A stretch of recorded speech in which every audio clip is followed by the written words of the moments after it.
You got it that close?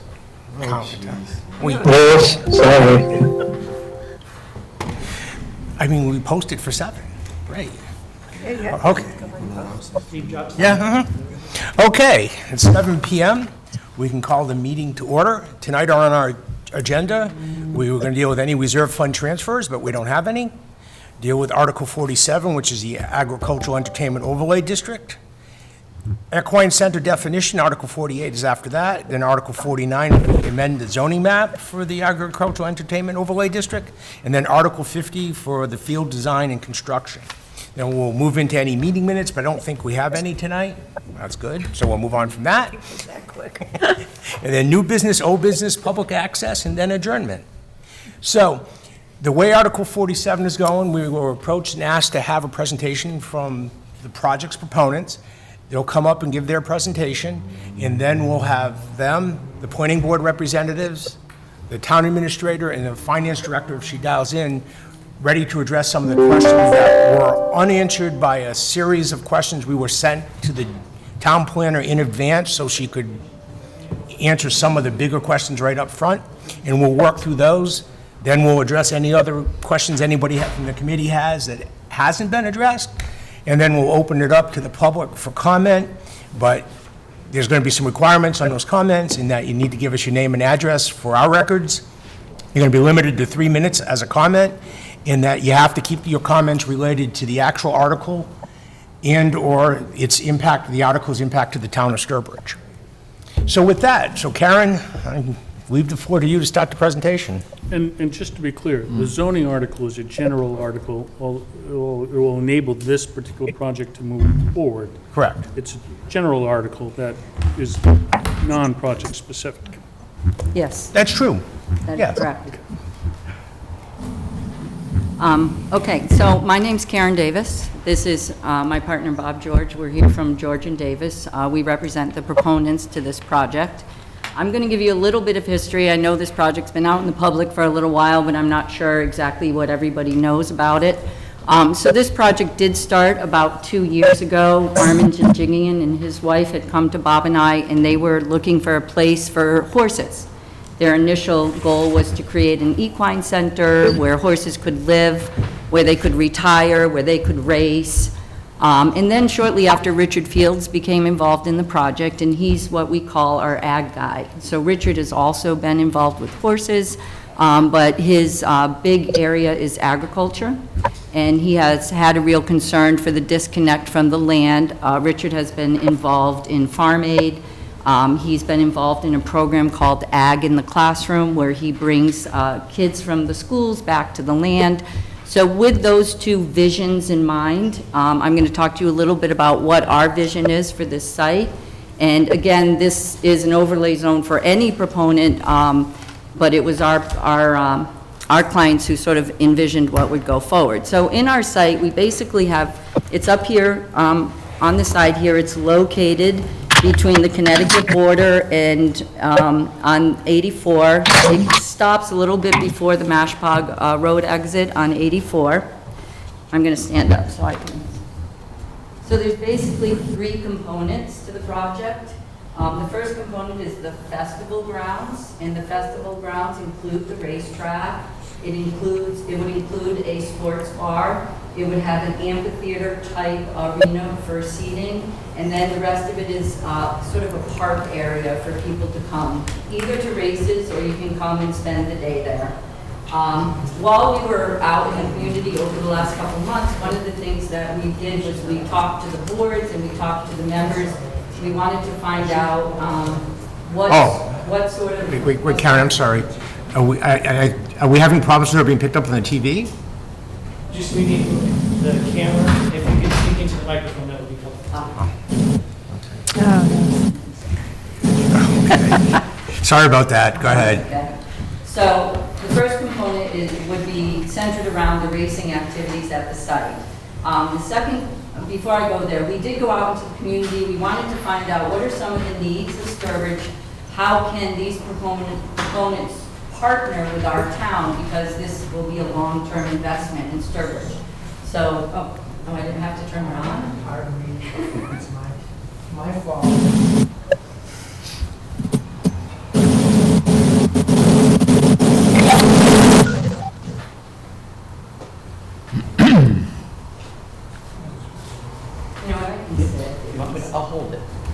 I'll hold it over here if you can use it. For Oh, yeah. sit there. Okay. Yeah, I'll just sit and use this one. I'll be easy. All right. All right, so we've been out in the community, and there were a couple of things that the town, either through the boards or through the actual townspeople, expressed to us. So obviously, the first thing that came forward, and one of the things that we had told the proponents that we have a large deficiency is athletical fields. So the proponents have committed to creating an athletical center up here on the right-hand side.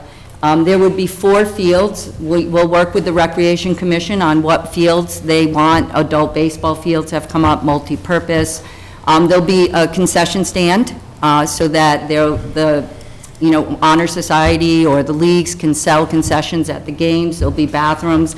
It will also have its own parking. We will be giving this to the Rec Committee. They will be responsible for scheduling. It will be theirs, not ours, at the end of the day, okay? Also in this area, we've committed to creating community gardens. One of the things Richard really likes to see is the community getting involved in the project. These will be gardens for all ages. We're going to put in some raised beds so it will be easy access for seniors to get to the gardens. We've spoken to the senior community, and they've expressed a desire for some green space up there and what we call senior playground, which is actual stations that the seniors can stop at and do exercises specifically for their age group. So we've made a commitment to doing that for the seniors. We've also made a commitment to transporting the seniors to and from the site. So the third part of this is the actual Equine Center. That's down here. This would be where the horses that would be living on site would be. There's an estimated of about 30 horses that would live there year-round. They would be used for therapeutic riding lessons, regular riding lessons, an opportunity for people in the community to come and participate with the horses. So that's down here. And then also we have trails throughout, 2.3 miles of trails that would have wetlands education boards on them so that the community can continue to be educated about the land up there. Now, with regard to the racing area, we have committed to doing 6 race days a year, okay? That's in the overlay zone. 10 over, yes, I'm sorry, 10, we cap it at 10, okay? The reason for that is when we started to develop this overlay zone, we wanted to make sure that this just wasn't going to be a front for sports betting. So we are actually required in the overlay zone to do race days, okay? So while we're talking about that, I thought I would move to the overlay zone. I just want to give you an overview of what it is. It basically does a number of things, okay? There's 3 sections that I view that tell us what can happen at the site, what maybe can happen at the site, and what can never happen at the site. So the only thing that is allowed are equine activities, and that includes the racing and the equine activities that we talked about. Those are allowed through this zone through a special permit. Even the things that are allowed, we have to go through the special permitting process. Then there's a whole list of things that we might be able to do up there. We might be able to do music festivals. We might be able to do a farmer's market, 4-H club, boys and girls clubs, the community gardens. All of those things are maybes. Included in that maybe is a biodigester. That's something I hadn't touched on that I want to mention. We are planning on putting what's called a biodigester up there. This is, it takes manure and food waste, and it generates electricity. We will be a green facility with a 0 carbon footprint. We will be able to take waste from the restaurants and the grocery stores to feed that biodigester. So that is something we might be able to do, and that's also in the overlay zone. All of those things also require special permitting from the planning board and the various boards. And then there are things in the overlay zone that says we can never do these things. We can never have a casino. We can never have table gamings. We can never have slot machines, horse racing, betting machines. We can't have body piercing up there. We can't have payday lending. That section talks about what's prohibited. Then the overlay zone goes on to talk about all of the criteria and standards that us or anybody who would be coming before the board has to meet. There's a whole host of studies that will need to be done, peer reviews that the town will have an opportunity to look at all of these studies. There's parking criteria, building size, all of those things are in the overlay zone. So the thing the overlay zone does for the town is it protects us. It says, you want to do this, then you're going to stick to what you promised you were going to do, and you're going to have to get permission from us every step of the way. The last thing that I want to touch on is the economic benefits to the town. So we project that this is going to produce upwards of $1 million annually into our budget, somewhere between 2 and 3% of our current budget. So financially, there is a huge benefit to the town. It should produce 100 permanent jobs, and during construction, about 500 jobs.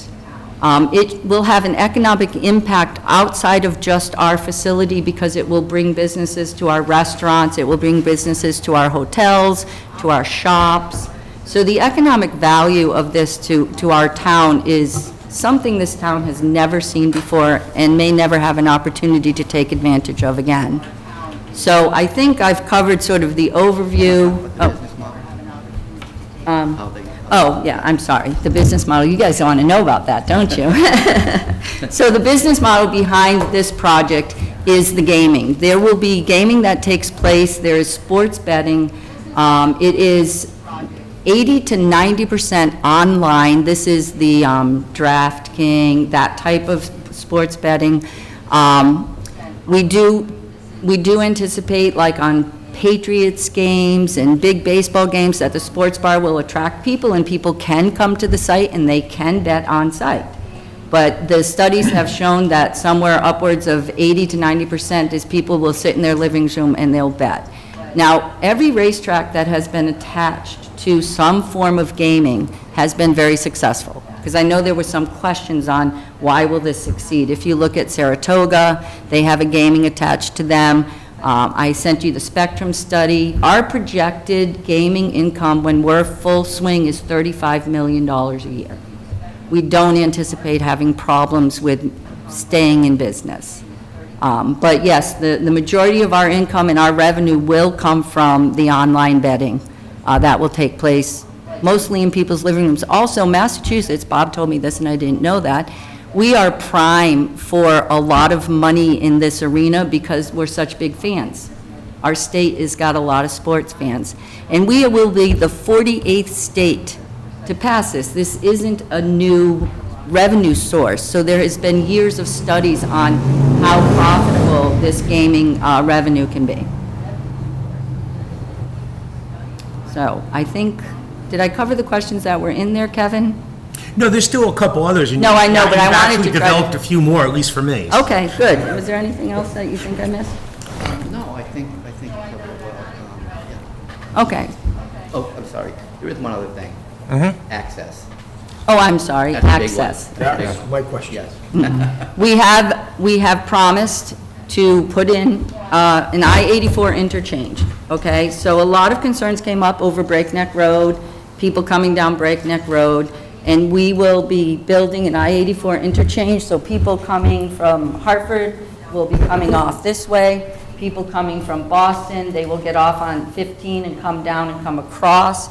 We're also going to make this one way, so when people are leaving, they're going to have to make a left-hand turn, so they can't drive around and go down Breakneck.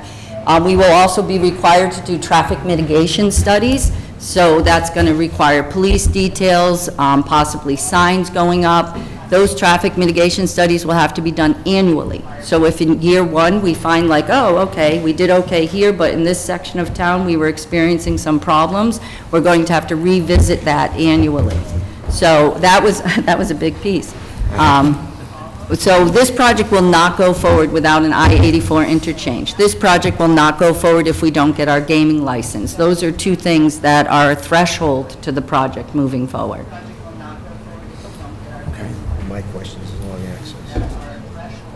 I said no, I'd like to. No, yeah, I was going to say, why don't we just address questions related to the proposal that Karen and Bob just made, and then we'll go open it up to that, because actually what you stated opened up more questions for myself. So Jim has one, and I saw some nodding over there. Is my, because I want to tie into what you just said. Farquhar Road right now is gated, it's locked. Once you get to the recycling center, you can't proceed.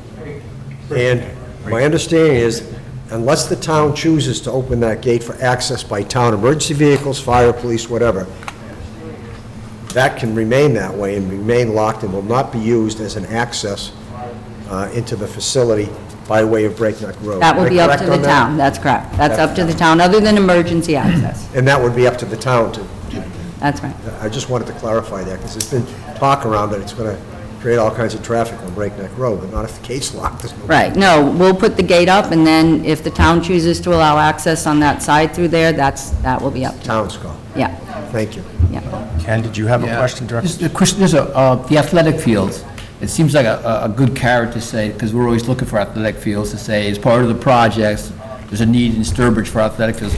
Would you entertain taking, if we take the athletic fields or the finances for that or the monies, and use it for other locations for athletic fields and not have the fields there? Because right now, we have other proposals, sizable, for athletic fields, and why use them here when we may be able to take them, put them somewhere else that would benefit the town and maybe open up some space for you too? Yeah, it will be up to the rec committee in town. We have proposed giving 1.5 million. We're in negotiations. I don't know how much of that is public at this point, but a minimum of 1.5 we would give to the town for their own use. Or we'd build an $8 million facility up at the site. So yes, we would, but we're not going to give them $8 million. Okay, so it's either, yeah, so if you do the athletic facilities, your estimate is going to be 8 million. But if we elect to take some of it and use it other parts of the town, it's 1.5. But there are negotiations going on, maybe 4 million. Possibly. Okay. You know, it was, when we first came to town, we didn't envision doing the fields up there. It was like, what does the town need? Oh, they need athletic fields. Right. Let's support that. But then, after discussions and looking at the site and having the available space to do it, that sort of evolved. So both options are there, and it's up to the town to choose which one they would want.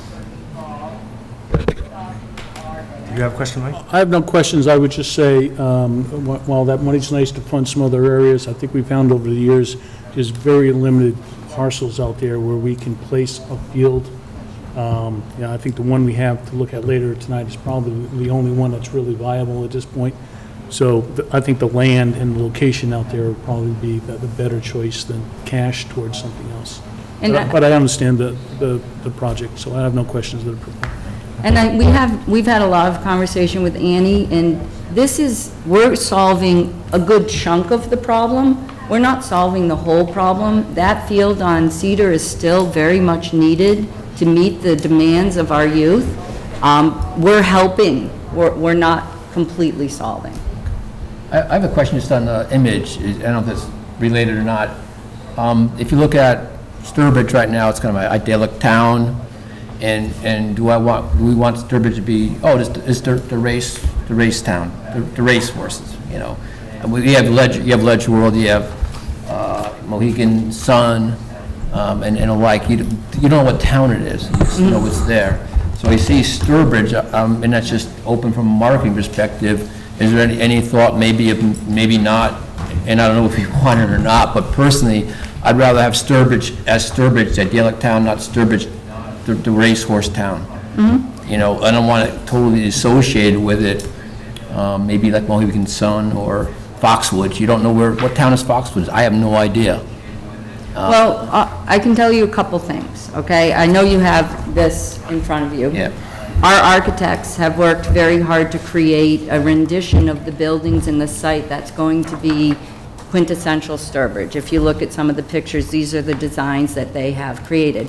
We also envisioned this racetrack as a Saratoga racetrack. Have you ever been to Saratoga? Yes. Yeah. So, yeah, it will change a little bit of our community, but I think it's going to maintain our tourist and our heritage and our certainly up there visually, it's going to maintain our Sturbridge look. I think that, you know, I can't answer your question on whether people are going to start thinking of Sturbridge as the horse track place, but honestly, if they do, and and we believe it's going to be like Saratoga, it will be beautiful. We're going to come back this way now. Larry and then Joe. Thank you. Two matters. The first, though, is that I would like to dissociate myself from the immediately prior remarks to the extent that they were an expression of personal views. Regardless of the substance of those views, I focus on the personal, the use of the word personal. Now, turning to the other matter, is the host community agreement the final word on the number of race days, or is there a legal higher authority, so to speak, that can override and render ineffective any aspect, any content of the host community agreement? No, the host community agreement is the final say on the number of race days. One further, if I may. If I understand the traffic impact and the controls that you have referred to, could you please reconcile the reference to the control of traffic and the traffic that, as I understand it, you have spoken of that would go into the community, into the streets and roads where there are lodging and restaurant and shops? It would seem that it needs reconciliation. If I follow, and maybe I don't, that's why I'm asking, little traffic impact, but at the same time, traffic going in and the traffickers spending money in the community. Could you reconcile that, please? So there will be 3 weekends a year that races will take place. We've made a commitment to those 3 weekends being on what we've defined as shoulder weekends. So they're not going to be Brimfield Flea Market time, they're not going to be heavy Old Sturbridge Village events. We're going to look for those weekends where it's a quieter time.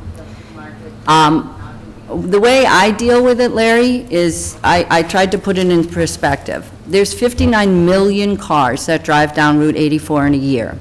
We've estimated on weekend race, and these are over the course of a whole weekend, not all at once, but over the course of a whole weekend, we could have 3,000 cars added to that number, okay? Old Sturbridge Village has 8,000 people who come to their candlelight events at Christmas time. We can hold 7,500 people. So our impact on the town, going to restaurants and the such, would be equivalent to what you would see on a candlelight night at Old Sturbridge Village, that amount of traffic. And not everybody's going to come, but not everybody who goes to the candlelight goes out to dinner either.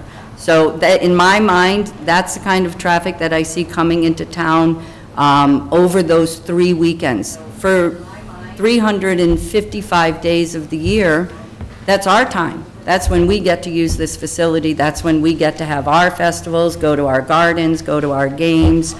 It's minimal impact in my mind because it's only those 3 weekends, and it's pretty equivalent to what we see on a regular basis for the larger OSV events. Now, Flea Market brings in 50,000, I believe, people. We're talking about 7,500 people. So it's not a huge venue. We're not as big as a lot of other venues like this. We're a fairly small racetrack venue. Thank you. Joe? Kevin, I apologize if this is not the right place to ask these following questions, so you'll let me know. I just want to go specific to what they've already stated and not what we've asked in the questions to Gene Bubon.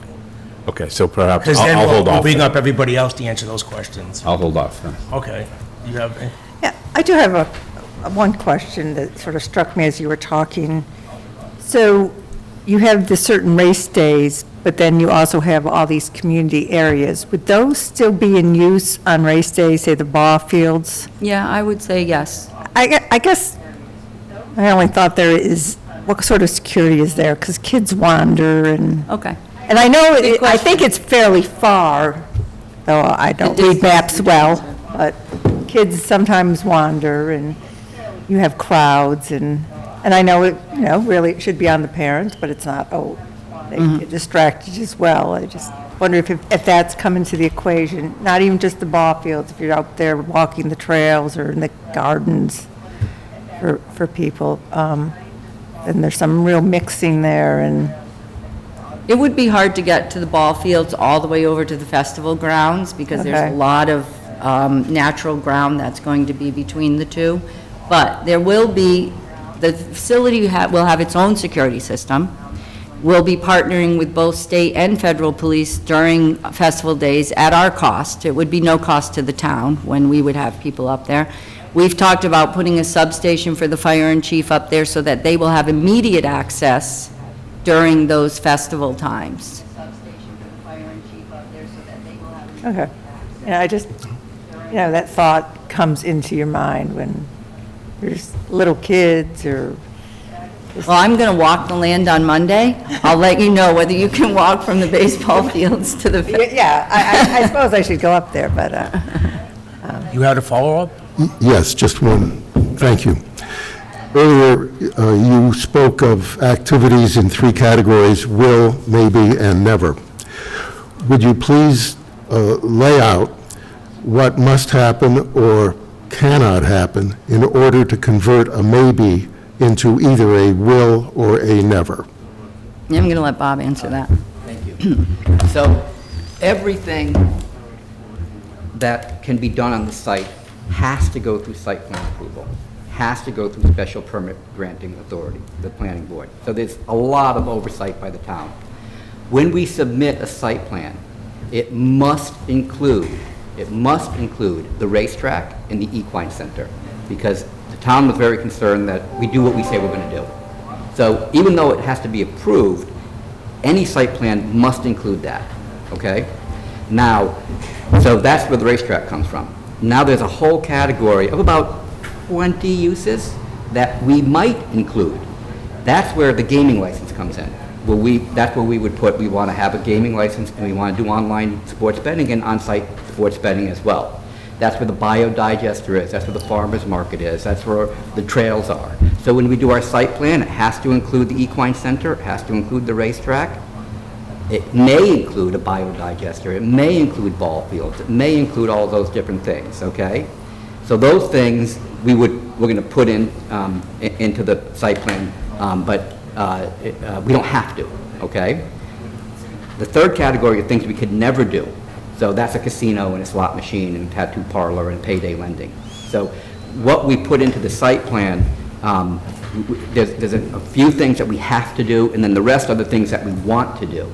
But the planning board gets to look it all over and decide whether or not it's appropriate for the town. I'm sorry, I have to ask maybe again. You just said that you could put something in if you want to. What would cause you to want to, or what would prevent you from wanting to? So obviously, we're going to want to do sports betting, okay? And then we are contractually obligated to do the ball fields, contractually obligated to do the farmer's garden, the community gardens, contractually obligated to do the senior playground, all those benefits we talked about. So we have to include those. So because of the host community agreement, we must include some of those amenities. So I can see your confusion, and it's maybe historically the reason it was done this way is because the town wanted to make sure that any site plan we submitted would include those things. We want those things, we also want all the others, but the town wanted to make sure that we had the racetrack and the Equine Center and those horse-related activities, because that's what we said we were going to do. They did not want us to create a gaming facility with no racetrack and no Equine Center. So it's a little bit unusual, but that's the way the zoning bylaw works. Must include, may include, can never include. Let me clarify, Larry, I think this might help. The zoning bylaw says we must have a racetrack, we must have an equine center. Then if you read the zoning bylaw, it lists things we may have, only in that list. So you have to look at it. It says that we may have live and simulcast betting, we may have farmers markets, we may have festivals and fairs and 4-H clubs, we may have eating and drinking establishments. So those things, what we talk about as possible uses, those are uses that we have defined that the site will support. Then the third part, the prohibited, the casinos, those can never be slid in. If those were ever going to change, it would require an overlay zone amendment, which would require a 2/3 vote.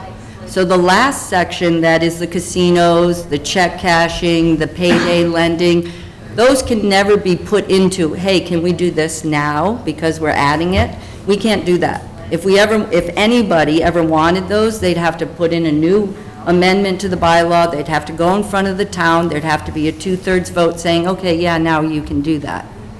So when we talk about the may uses, those are defined in the overlay zone. We can't just pick something randomly, and we can't pick from this prohibited uses. We have to stick to what's defined in the overlay zone as possible uses. So, is it true that if and only if the town calls upon you to do a maybe, you will then do a maybe?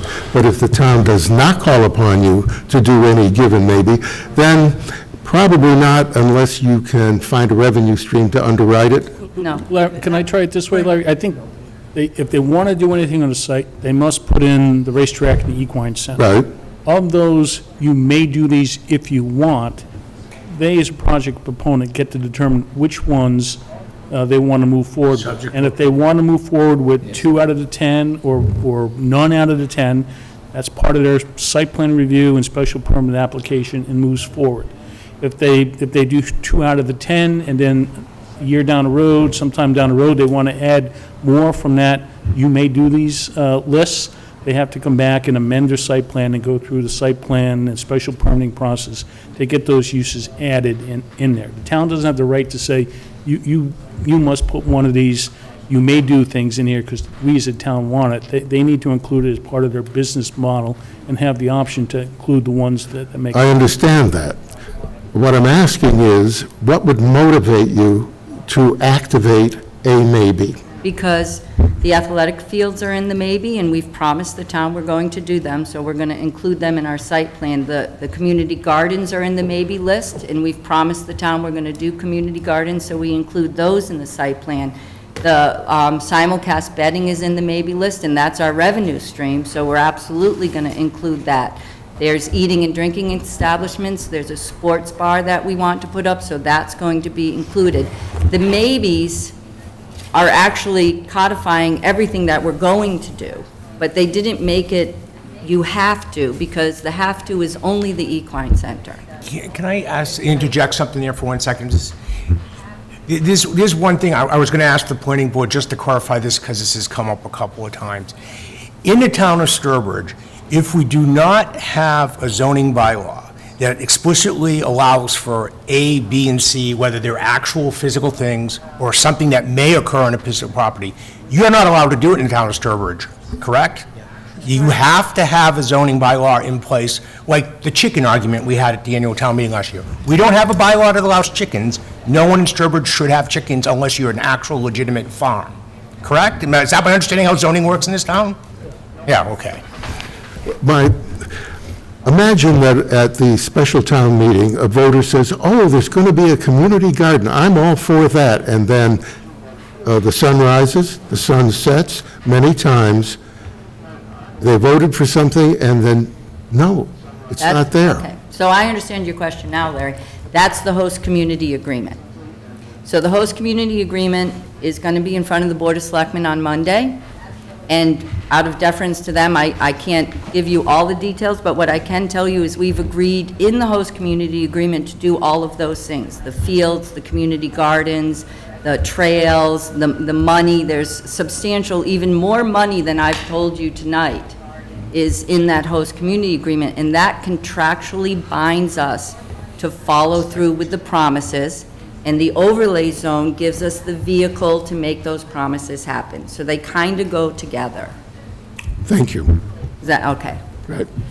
You had one follow-up question you would ask? It was covered. Okay. So, I guess I have some questions. You answered that, but you are just confirming the host community agreement is essentially a contract with the town of Sturbridge on what will be delivered. Does it have any penalty clauses as well? Yes. Yeah. Okay. All right. And Monday night, In the agreement that the board will see, all the provisions in it have been approved through the town council, and everything in it as it exists on Monday is agreed to by at least town council and staff and the proponents of the project. Okay. So And it does have all of the things we've been promising and more. Thanks to Jeff. Okay. He held our feet to the... So my question's related to what your presentation said. I note that the actual racetrack itself is not an oval. It's not, I'm sorry? It's not an oval, it's kind Right. of pear-shaped. And, We call it teardrop. okay, teardrop shaped. I have not seen many non-oval racetracks in my life. Would that affect the viability of you having race days? The fact that that is not a conventional shape? They love this. They love The this, horsemen love this track. because you can see the beginning and you can see the end. The grandstand is going to be down where the horses start and where the horses end. It's that shape due to the topography of the land, and that was rendition about This is 300. This is the buffer zone for the wetland right here, so it dips in right there. That's how come you have that little dip. So it's really made to fit with the topography of the land. Okay. I'm not a horseman, but I know the horsemen are very excited about the way this track looks and how it would support a race. Okay. Yeah. All right, it's, it looks unconventional, but as long as, there seems to be some support there. And one of the things that I haven't seen included in the article, I was curious, that's usually a horse activity related to steeplechase. Okay, so you're going to be a little bit out of our expertise, but the host community agreement does have a clause that says we're going to encourage and support other types of equine competitive events, dressage and steeplechase. Okay. So, yeah, that, I believe... I think dressage is mentioned in there, Yeah. but steeplechase was the one that caught me, that wouldn't be... Steeplechase, I don't know if from an infrastructure point of view, I don't know if that track can do a steeplechase. Okay. The point is, if it can, we certainly would be open to doing that, and it can do dressage and jump and whatever it's called. Yeah, whatever. We've been collecting, people who've come up to us, to our horse people, we've been saving their names, numbers, they're going to be part of a group that will talk with Robin and Armin. That's Armin and Robin's area, but they'll work with the community to come up with what the community wants in terms of other equine. One thing that I personally love about these people is they've listened to what the community have said, they've listened to what Bob and I have said, they've adjusted, they really want to be a partner with us. If you look into how they interact with their communities and other areas and the businesses that they have, I think you'll find, like Armin Janjigian, he's got athletic clubs, and he's very involved in the community. They'll sponsor our Little League teams, they like to be a part of where they're at.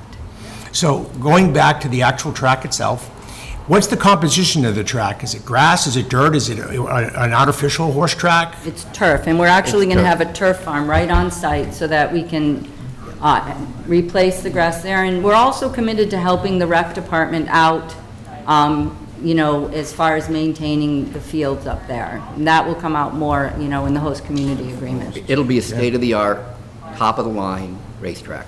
It'll be a really nice track. Okay.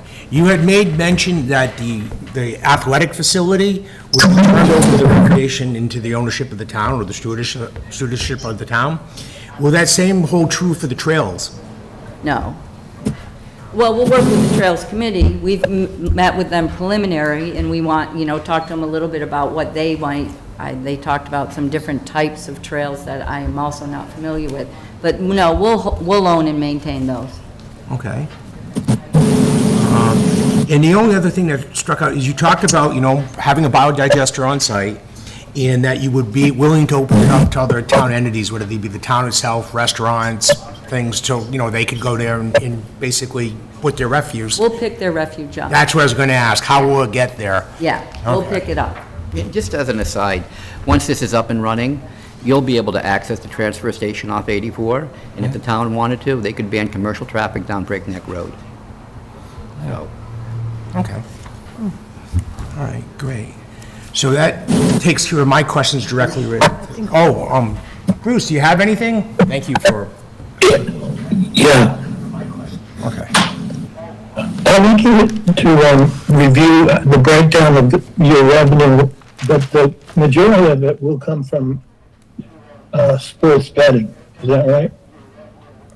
He basically asked the majority of the revenue is going to come from sport betting. Yeah. So we have submitted a host community agreement to the selectmen. And out of deference to them, I don't want to get into the numbers, okay? But I can tell you that the revenue sources are property taxes, meal taxes, hotel taxes, direct payments to the town, revenue sharing from simulcast, and other revenue sharing. So the numbers are from Spectrum Gaming Report. It's been peer-reviewed and is being peer-reviewed by the town. They're pretty solid numbers. And, you know, for the final, stay tuned for Monday night. Can I ask a clarification question on what you just said? Yeah. I know you said hotel taxes, but there's no actual physical hotel at this site. Right. You're talking hotel taxes from other Exactly. hotels. Yep. I just wanted to... So that's the analysis that's in there. And again, out of deference to the selectmen, we're not getting into the real details of the host I know it's a community agreement. problem, because there's a lot of questions related to the host That's community okay. agreement. On Monday, you'll see, it'll be all unveiled, but I can And tell you I that. think Bruce's question may have been your revenue stream. Your revenue stream is Oh, yes. predominantly, Our revenue stream is predominantly going to be the online betting, yes, yes. Gaming. I'm sorry, gaming, yeah. Yeah. To the host community agreement, though, Kevin, everything that we have already publicly said is in there. There's just more than that. Yeah. Okay. So any further related to that? Yeah, one last question related to the project. Are there any unobtained permits or Yeah. support that you need outside of Sturbridge that you haven't received yet, either federally or from the Yep. state? Yeah, there's quite a bit. We're still waiting for the gaming legislation to be passed. We've applied for that license, but it hasn't been passed. We're working with the federal and state government on the I-84 interchange, but that still has a very long permitting process to go through. So there's quite a few things that, there's lots of things that are running in parallel, but all of it is hinging on the town saying they want this. And once the town votes yes or no, then those things will continue to move forward. We've gotten to a certain point, but there's no point for the proponents to go forward with anything and without knowing that the town says, yes, we'd like to see this. So if there's nothing just directly related to their original proposal, so now I'll start moving into what we sent to Gene. So you two can feel free to jump in as you'd like to as representatives of the planning board as well. But a lot of it seems to have been addressed, but there are some... Don't go too far, Karen. No, 'cause- right here. I just didn't want to take up the front. so before we go to specific questions, just a general bylaw that allows this project or another subsequent project, should this one not go off, does the planning board kind of want to address the article itself, or at least the process that went through to get to this point? This didn't just pop up overnight. There was quite a bit of time and effort put into this. Yeah, it certainly didn't just pop up. The presentation was made and the proposal was made to the Board of Selectmen. The Board of Selectmen voted in favor of creating a bylaw that would have this overlay district that would allow this process to go forward. So Jean Boubon, Town Council, and the proponents' lawyers worked on this with Jeff's assistance and put a lot of time and effort into this particular bylaw that allows the activities that they anticipate having in creating it in this bylaw, which is really an overlay district. Very similar to what we had on Route 15 before with that planned unit business development district. A lot of these things are the same kind of things, but obviously different uses.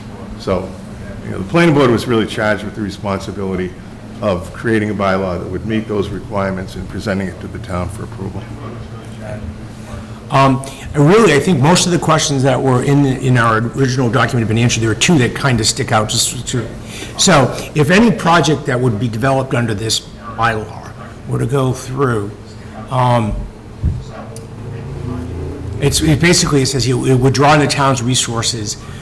What happens if we don't get back what we're promised, So I guess this goes back to, I'm thinking of when the Center for Hobbs Brook came into town. Part of the thing for that was, it'll generate new revenue, it'll bring in new property tax and things like that. But then that police chief at that time, 5 years into the project, did an analysis of, what his cost for services were being used for, and 60% of his department's activity was being directed just to the center of Hobbs Brook. So they were taking more out than they were putting back in. And so what type of guarantees do we have if that type of situation? Yeah, I think it's one of them. Okay, so you have 10 race days a year. Yep. Which is really when you're going to have the most potential for emergency services or otherwise.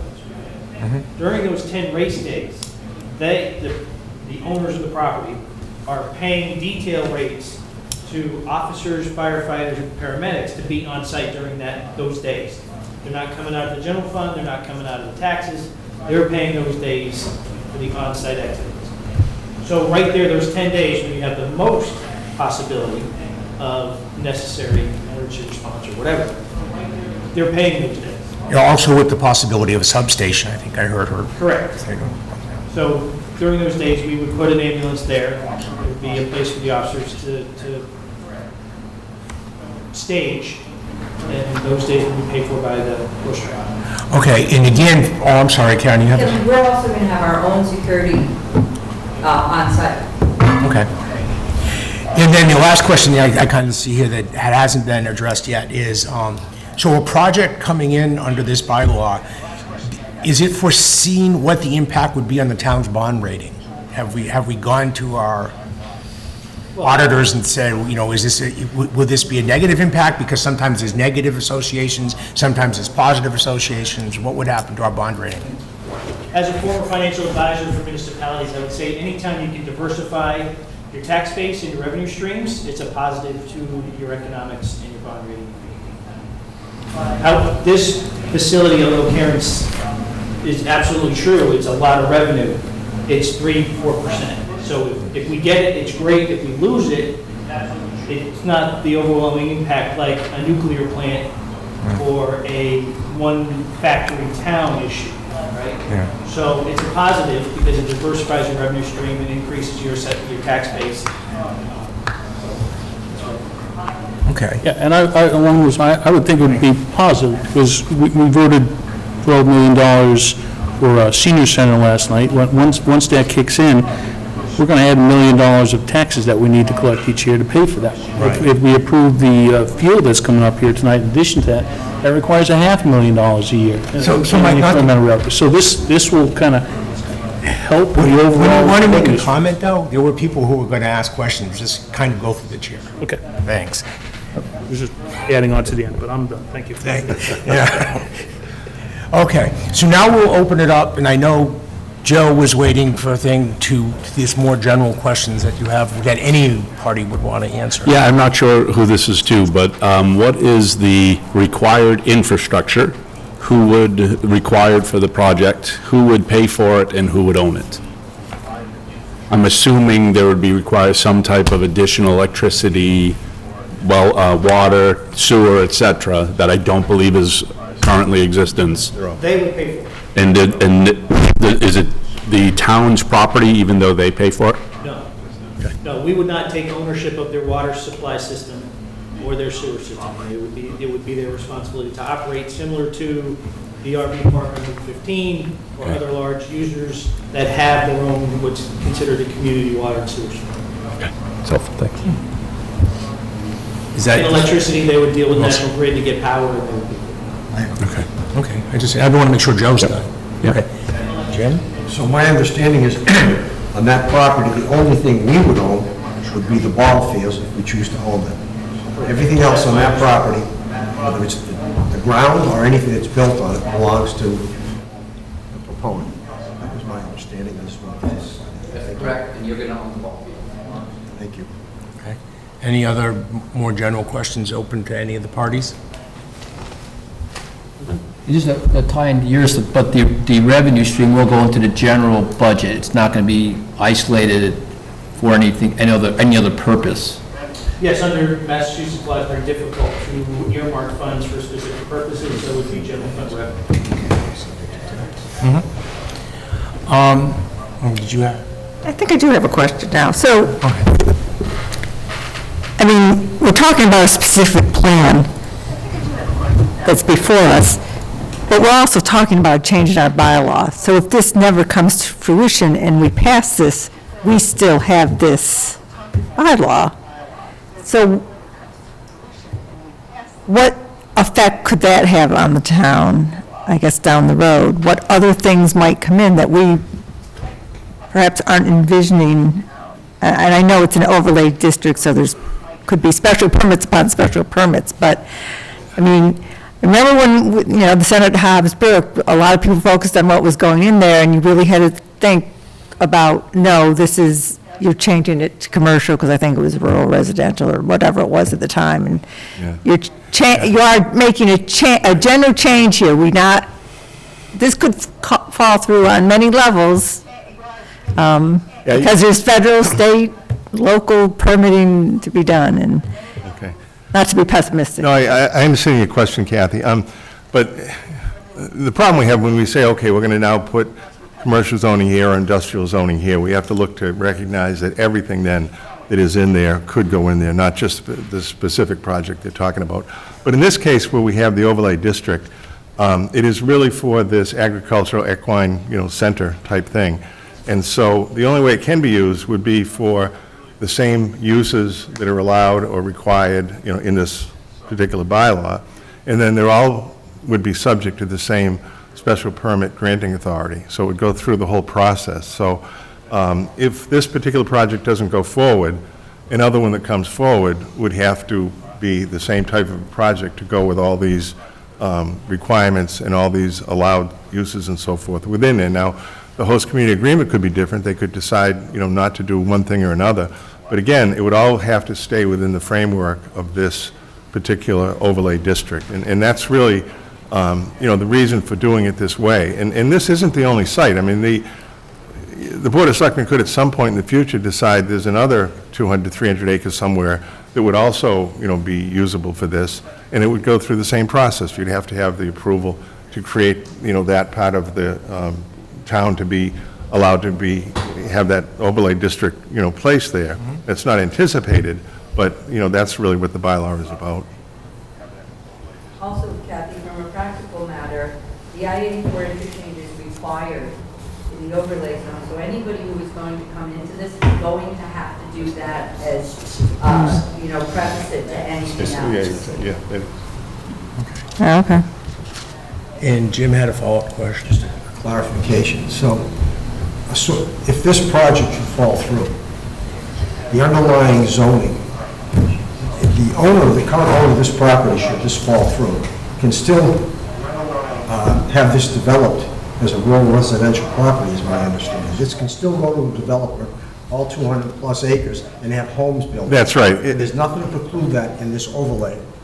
No, That's because the overlay goes over the It goes existing. over That's that, correct. the existing Yeah, lot can still be followed. Yeah, the underlying zoning still 300 homes exists. there instead of Right. this. Right. Still. Yeah. Okay, that's fine. I just wanted to clarify. All right. Another school. Any other questions? I just have one on the wording of the actual article, and I think this was in there, and Jean said she had no objections to the change, but I wanted to get your opinions as well. In section, I don't know how to read this thing right, but it's 300-21.4B, number 13, and what it says right now is livestock and grain storage and sale. And I find that a little unclear, so I was wondering if it would be better to reword that to storage and sale of livestock and grain, and if that would be a problem. If Yeah, we I think, just amended it. Jean, I think already indicated she didn't have a problem with it. Yeah, she, in her response here, it says, "The intent is that livestock may be sold on site, and I have no objections to your change for clarity." Okay, well, if Jean doesn't, I don't have any, I can't say that. We're all set with it, too. I'm sorry? We're happy with it if you'd like to do that. If Jean is, I'm happy with it. Okay. Because Jean likes it, it's okay. I mean, that's the one, I just wanted to make sure, the way it's written right now, you're not sure if you mean livestock and grain storage. So I'm just trying to make it so that people understand that storage and sale of livestock and grain are allowed at the site. What's the new language? I'm sorry. I'm going to add it into the bylaw, but, it'll be in our amended motion. Storage and sale of livestock and grain, that would become the new number 13. So I have a process question. reduced quite a bit. So this is a zoning article that follows Chapter 48. The planning board had a hearing on this. I think coming out of hearing, they can make some small changes. Are we talking about just changing the wording in the Our motion would be to amend the article to have section 300-21.4B13 read, "Stores and sale of livestock and grain," and otherwise approve the article as written. Okay, thank you. So, with that said, does anyone want to make that motion? So moved. Okay, do I have a second? Second. All right, so it's amended, it's Joe and Mike. So Larry, just point of order, do I have to take the one vote on the amended wording, or could it, yeah, okay. So, No, our motion, I think... oh yeah, and approve the other, yeah, I forgot, I just wrote down amended, that's why I'm confused. You're right, and otherwise approve the article as written, is what I said. Yep. Thank you for clarifying that. All right, so we have a first and a second. Any further conversations or questions before we can move on to a vote? Okay, with a first and second, all those in favor? 1, 2, 3, 4, 5, 6, 7. Bruce? Are you in favor or? No. Okay, so that would be 7-1. So Oh, is he voting against or abstaining? well, he said no, I'm assuming, you're voting against, correct? Bruce? I'll abstain. Oh, you're going to abstain? Okay, 7-0-1. Okay, thank you, Bruce, for clarifying. Sorry I made the assumption there. No problem. Okay, so now we need to move on to the second article, which I believe is just the definition. I gotta scroll down to it. So now we have to add the definition of an equine center. And does anyone have any questions or comments on this particular article? Okay, seeing none then, can I get a motion to approve Article 48 as written? So moved. Jim, do I have a second? Second. Ken? Okay. Any other comments? All those in favor? Opposed? One question. Oh, go ahead, Bruce, sorry. My question is, do you have any other sites under consideration? No. The answer is no, I don't know if you heard it.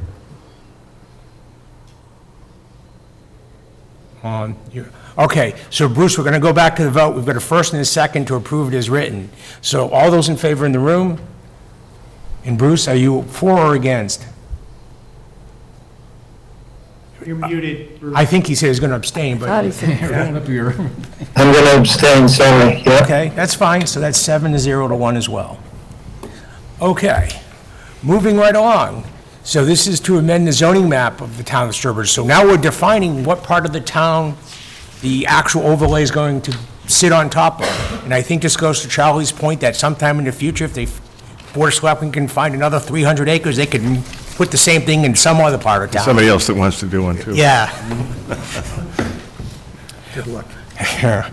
Okay, so are there any questions related to Article 49 for any of the parties? All right then, so then can I get a motion to approve Article 49 as written? So moved. Jim, do I have a second? Second. Mike? Any other questions or comments?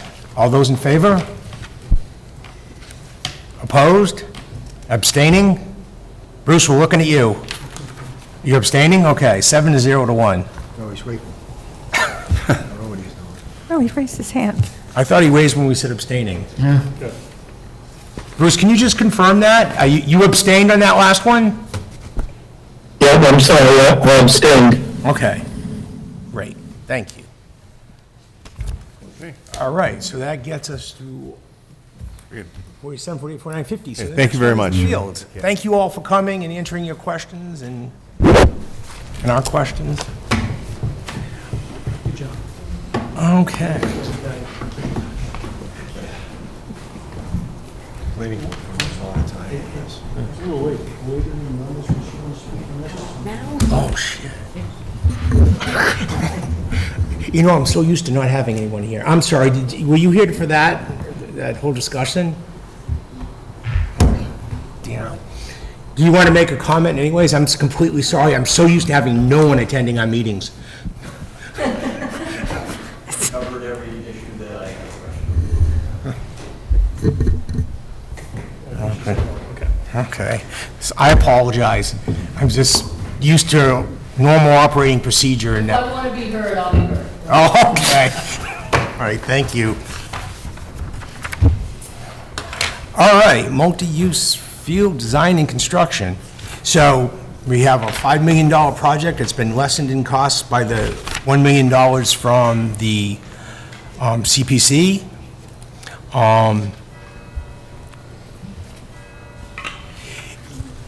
What are we getting in this project? So this project is the result of the design that was funded in 2019. You have your multipurpose field, parking for both the field and the rec area itself. In addition to the field and parking, a big part of the project is the ADA enhancements and just the site enhancements for the full property. So ultimately... What do those consist of? What was that? What do those consist of? So ultimately, that would be the sidewalks, crosswalks. At this time, the rec area has absolutely no accessible access to any portion of it. Inside of the tennis courts, for example, are accessible, but there's no accessible pathways to the tennis courts, the town playgrounds, the waterfront. So the property, or the design, will bring the full site, the full property, up to ADA compliance as well. Okay.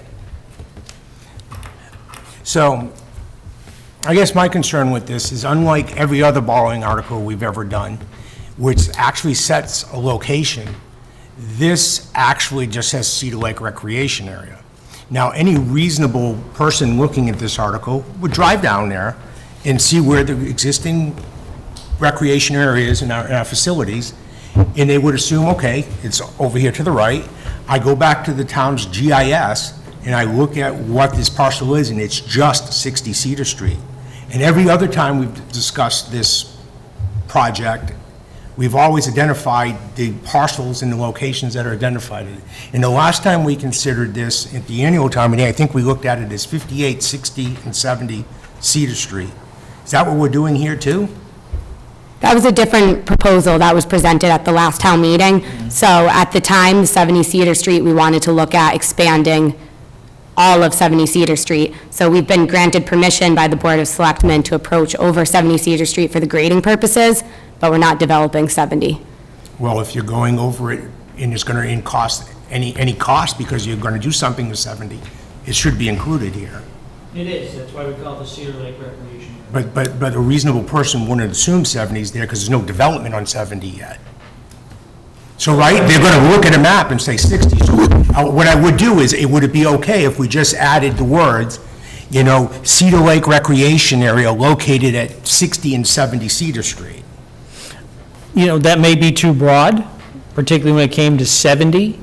One of the things that we have to accomplish when we do this project is actually platting 60 Cedar Street, which has never been done, to dedicate roads, to dedicate water lines, utility lines, define boundaries, all those things, easements. So it's not beyond the pale of reason to say we're just going to shift that line for 60 Cedar Street up to encompass the area that the field is and leave the rest of 70 alone. Just move a lot line during the platting process. But you wouldn't be able to do that, right? You'd have to, I mean, it's already defined, so you'd have to go through and it's like someone subdividing their property. We want to realign things. Right, that's what we're going to do. We've got to do that anyway. We've got to go through the planning board process anyway. So if you're doing a subdivision, it is including 60 and 70 Cedar Street, even if you're just moving a plot line so that it all ends up included on 60. I mean, you want to give the town meeting voter information that's absolutely 100% correct. And right now, it's not that it's incorrect. I don't want to it's give the not impression that we're going to develop the entire piece of 70 Cedar Street. I don't want to give that I impression. think that's part of what you tell them, though, but they need to know that 70 Cedar Street is included in the scope of the funds. By about 30 feet. It's 1 inch, it's 30 feet, the line's crossed. Go ahead, Mike. I agree that having an idea of where this is and what you're looking at is useful. So a map, it's certainly useful to us right now of, what your conceptual layout is and where this is going to fit over there. I don't know that I have to put 60 or 70 Street in the article. I look back, we approved $12 million of funding for a senior center. We just called it the senior center. No, we didn't. It says located at 480 Main Street, right in the article. We've always done that in all of our borrowing articles historically, telling you where it's located. So the top article, but our motion didn't include that I can recall.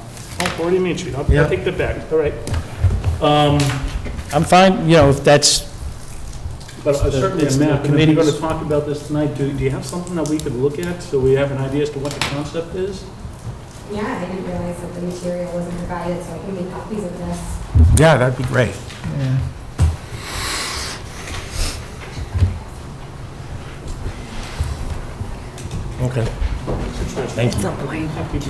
Well, I forgot on that one. Fall down. I can't discover the chairs. And I'm gonna fall down. Yeah, I know, when you think you're doing it the right way, then this thing falls back. Well, we do it on most articles so people know exactly what they're acting on. Didn't want to do it on camera, if I was going to pass over You teaching. generally have a plan. Right, and we generally have a plan. Unfortunately, Oh, maybe it's this twister. Here we go. Speak to your agent. You should not And the thing here, Mike, is, I mean, if you were to actually go to the site, talk to your agent. just drive down there, you see all the town's development is focused on the 60 Cedar Street side, so you just assume that's what we're talking about. And I wouldn't be able to tell you where 60 is and 70 is. All you have to do is look at the GIS map. All set, thank you. But hang on, excuse me just for a You second. may take what you want. yeah. All the others. Hey, Larry? Okay, go ahead, Jim. Just for the sake of transparency, there's been several hearings on this, and it's been discussed at a variety of meetings, and there's been nothing, no attempt to hide the fact that it's approximately 30 feet, 70 Cedar Street. I'm not saying it doesn't have to be there, but this has been out there, and so there's been no attempt to fool anybody in the public that it doesn't include 30 feet, as I've heard it said on TV while I'm watching the meeting. I'm just for clarification. I'm not saying it shouldn't be there, Mike. It probably should be. Kevin, but I'm just saying, this was not an attempt at deception. So I'm not saying it was, I'm just saying. I know you're not. I just want to make for the record, make people know. I just want the people acting on it to know exactly where they're I located. understand exactly what you're saying. Could you just orient me to this? Assume, am I coming in from Cedar Street where my hand is here? Correct. Basketball courts are kind of where on this thing? They are well identified, so if you can see me from here, if you're driving in, your courts are here, and you have your building is outlaid, leading over to the town beach, so if you follow it down, right above there. So this will be on the left-hand side of that roadway, the skate park is kind of on that side, or was on that side? So the field, if you look more across from the tennis courts and the building side, is where the fields are parking. The skate park is identified right where the proposed rain garden is, next to the current parking, if that helps you visualize the site. That's helpful, thank you very much. Okay. And there's not fields now there, or there are fields? No. No, so you're gonna basically have a wooded area and just have to clear it all out, and, because I'm familiar with that, we used to kayak around here. So you go in, the tennis courts are there, and you have a little beach area, then it's like a dead end, there's 2 homes there, then a little, like, small parking lot, like 4 or 5 cars. And then if you look where the building is, I don't know if it's a rest area or restroom or anything, over to the left, and then all that other area there is just free land that we can put fields in and stuff like that. Correct. Okay, got it, I know where it is now, so. Yeah, the skate park was removed a number of years ago. I was there before I was here, but, so you'd have to really take out, like, really, like, right now it's like forest or woods. You'd have to, like, clear everything, pretty much a lot out, I assume. A portion of it, but everywhere that the skate park was is already cleared and not utilized, and that would be a majority of the parking. Well, that's good, yeah, but then you need the fields, though, Correct. yeah.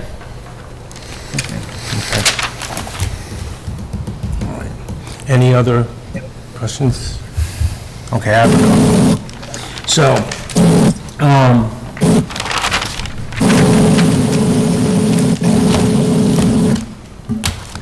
how often, How many months during the year do you foresee this field being used?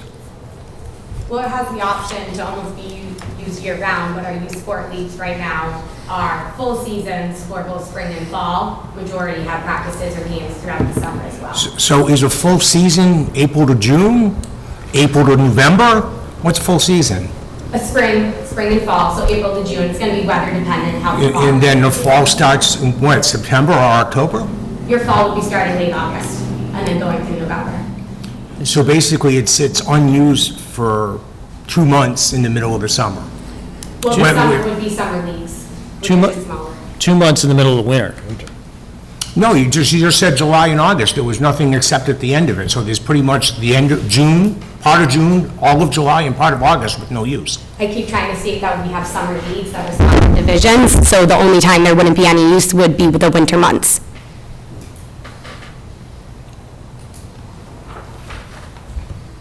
I have questions when you recognize me. Go ahead, Jim.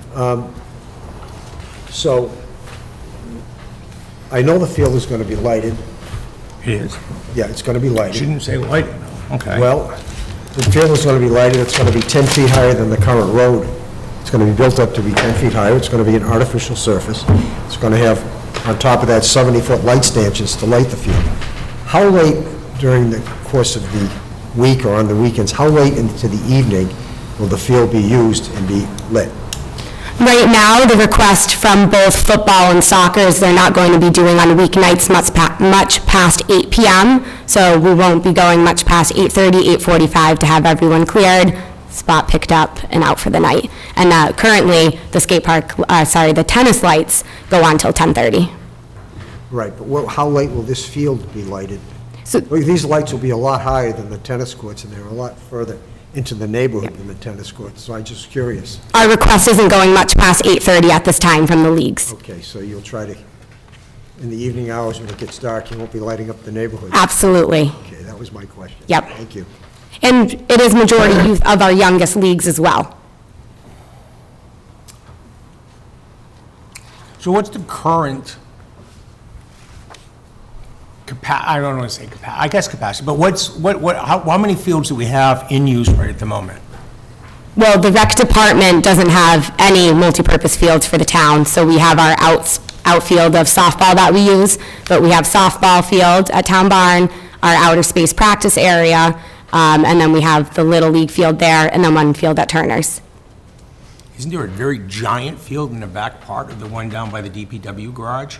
We use the outfield of softball for soccer, but it's not playing size for any league. What about the fields adjacent to Burgess Elementary on the Route 20 side, and also the field that's accessible behind BT Smokehouse? So Burgess has 2 baseball and 2 softball, but we have no control over those. Do we use them?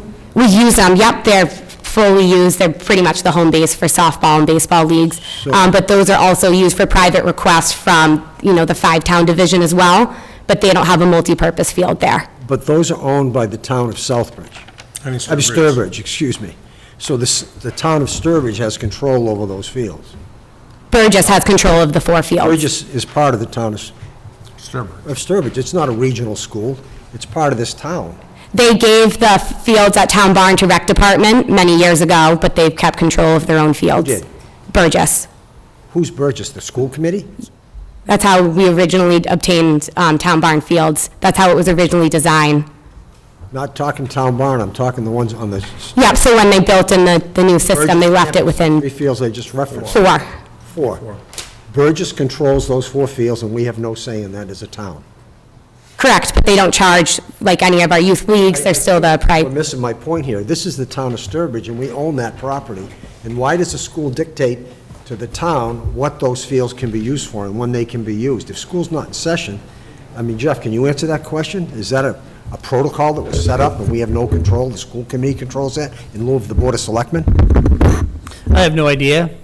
All I know is, wait a minute. All I know is that's the way it is. Whether or not that's the model we should keep going forward, I think that needs to be a topic of conversation, which it has been recently as we look to enhance all the fields and better coordinate maintenance and operations of all the recreational facilities we have.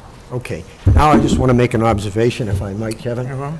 Over the course of probably the last year or so, not all the time, in the summer, in the spring, and in the fall, on the weekends and during the week, I've driven to all those fields in the morning, in the afternoon, in the evening, and on weekends, and I found them to be empty 90% of the time. So that was my question, why, points to Kevin's question in terms of, or Mike's, in terms of the inventory of fields, what is the inventory, and what is the utilization of the existing fields? And if we have fields that are available to us that we just don't choose to access, and they're not being utilized, then I think we're getting the cart before the horse on building another field. Just one person's opinion. Well, I think you need to look at what this field is versus what we have. This is a multi-use field. It's designed for multiple sports, not really for baseball or softball. It's for lacrosse, it's for soccer, it's for football, which we don't have a defined space for right now, other than using Tantascwa, the junior high, which there are constraints because they service more communities than others. I understand the Tantascwa issue. I understand. I'm just saying this isn't a ball field. This is a multi-use field that accommodates more sports than just baseball. And a multi-use field is a flat field that can be grass or it can be artificial turf, and it can be built on any area big enough to accommodate it that's dirt. So I'm just saying, you know, maybe we turn something else we already own into a artificial surface and use it for multi-use without having to dig into this particular neighborhood. I'm just saying, I don't think we've explored all the options available to us before we proceed to spend $5.5 million. One person's opinion. Mike? So mine's a follow-up to Jim's question. So is there a reason why those fields appear not to be used? And second, to the issue of those four fields at Burgess under the control of the school committee, if we had control of those versus having to seek permission to use them from the school committee, would we be utilizing those fields more often than we are now? Trying to figure out if they're having control of them is limiting our ability to use them, and the changing control will make an improvement, or it's just 6 in one, half dozen in the other. I can't speak to when they wouldn't be used. They're incredibly overused right now. 1 is not, 3 are in use. During COVID, unfortunately, 2 were not in use because the school system needed to set up their outdoor tents over the fields. So we've had challenges throughout the past 2 years, but our entire flag football organization is based on the baseball fields there. So any weekday afternoon, basically, I'm not sure if it's the off chance you're going not in the correct seasons, but they are, when they're in use, they're incredibly overused. This summer, we had an issue with maintenance at Burgess, and the softball league has stepped up to see how they can contribute to, not having full staff in. Softball really took over 2 of the fields to get those back up to par. But in terms of, we've been talking with Burgess on how to make the scheduling better for everybody, but I think they do a great job with managing their fields. But they're at full capacity for use really for softball and baseball. But that's all they can be used for, but they're still letting football play on the outfield. All right, wait, I had Kathy next, and then we'll go to you, Larry. Oh. Wait, Mike's not. Oh, I thought you had Mike. Okay, so having been on the school committee for many years, the property of the school, including the fields, is under the care, custody, and control of the school committee, and they do maintain it, and it's in their budget, so, but having said that, I do have a question. These fields, though, how far is that in number of feet from the tennis courts, and what is the expected noise level? Because really, tennis is a quiet sport, and now it's distracting to have a lot of noise when you're playing tennis, even semi-seriously. No, seriously. It is seriously. No, I've been there when there are really loud people on the basketball court. I mean, I've played there a lot, and, that, for tennis players, I think that's a serious question. I'm happy to get a definite answer on how far it is, but we're not moving our pickleball league or our summer program, so you'll still have the 2 organizations that are quite loud right in the middle. But it's still going to be all scheduled, so if you're looking for quiet play, mornings and weekdays, and school season is still going to be not really much of a change to the rec area. Well, if you're playing late in the afternoon, and that's when they're practicing or playing, that would affect it. Yep, but that's when you have pickleball, you have basketball leagues, our entire cheer organization is based out of the rec area practice right now, our green space, so. Well, I don't think you can play pickleball at the same time as you can play tennis, because the pickleball court is lined on the tennis court, but. Yeah, but the Girl Scout leagues, I mean, they're wonderful, they have a lot of fun, Girl Scout groups, I should say, but, you know, they're not too quiet. But we have a lot of reservations and usage down there. It's not a quiet property as is. Larry? As to the matter of the playing fields under school jurisdiction, I think the Sturbridge School Committee has independent authority. For example, the town wanted to hold elections in Burgess. The schools committee said no. That ended the discussion, and the elections were held at Old Sturbridge Village. They own it, they have it in their grasp, well, care, custody, and control, and they have separate authority. They are elected to their offices by the voters separate from the selectmen. Through the chair. And is there something written into the law that says that can't be changed? I don't know. Their charter can't be changed, so that becomes, because basically, now it's carved in stone that they have control. They go home at 3 o'clock every day, and for the rest of the day, the fields are empty? Yeah, I skipped, From a practical standpoint. well, I skipped class the day they taught law in law school, so I don't know. So maybe it's up to us to have someone look into that and see if we can change it. I don't, Go ahead. I don't know legally, right? But I do believe there's opportunities for collaboration that enhances the experience for the youth of Sturbridge between the town and the school committee on the use of all our fields. And I have found school committee members to be reasonable people. I have too. Yeah, very reasonable people. So, We may be able to even assume some of the budget, whichever is looking for money anyway, as part of the deal rather than the 5.4 mil. Perhaps the current paradigm of how we do things has lived out its lifespan, and we need a new paradigm on how we do things for recreation. That is.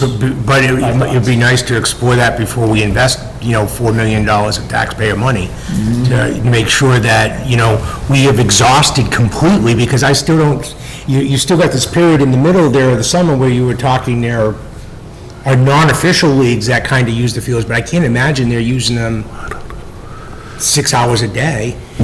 I think you have to look at whether or not the space we have meets the regulations for the sports we want to provide on this. It's a fair question. And so what are the sports we want to provide? Lacrosse, football, soccer, those sports. When you say regulations, is that MIAA regulations? Whatever.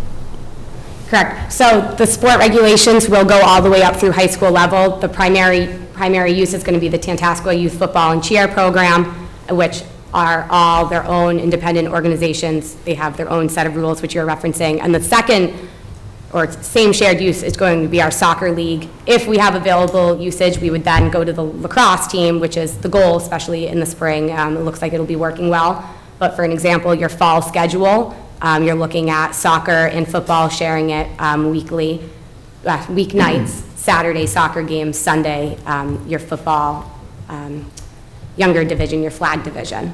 But each of those organizations are still the same, kind of as the last time we did the field discussions, as they're structured. They have to still hold to their state standards.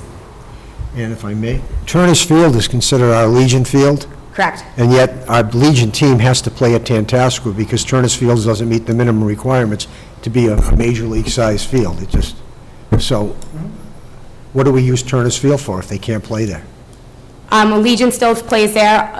We have Legion, we're just not official. It's another reason that we're partnering with the Equestrian Park with one of our biggest requests was being the adult. Legion plays there. The laid-back competitive adult league is a huge organization now. And then the outfield is majority use for tackle football practice.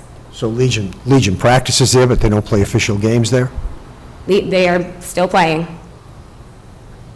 Okay, it's a non-compliant field. I don't know how they can play official games on a non-compliant. It's been our issue.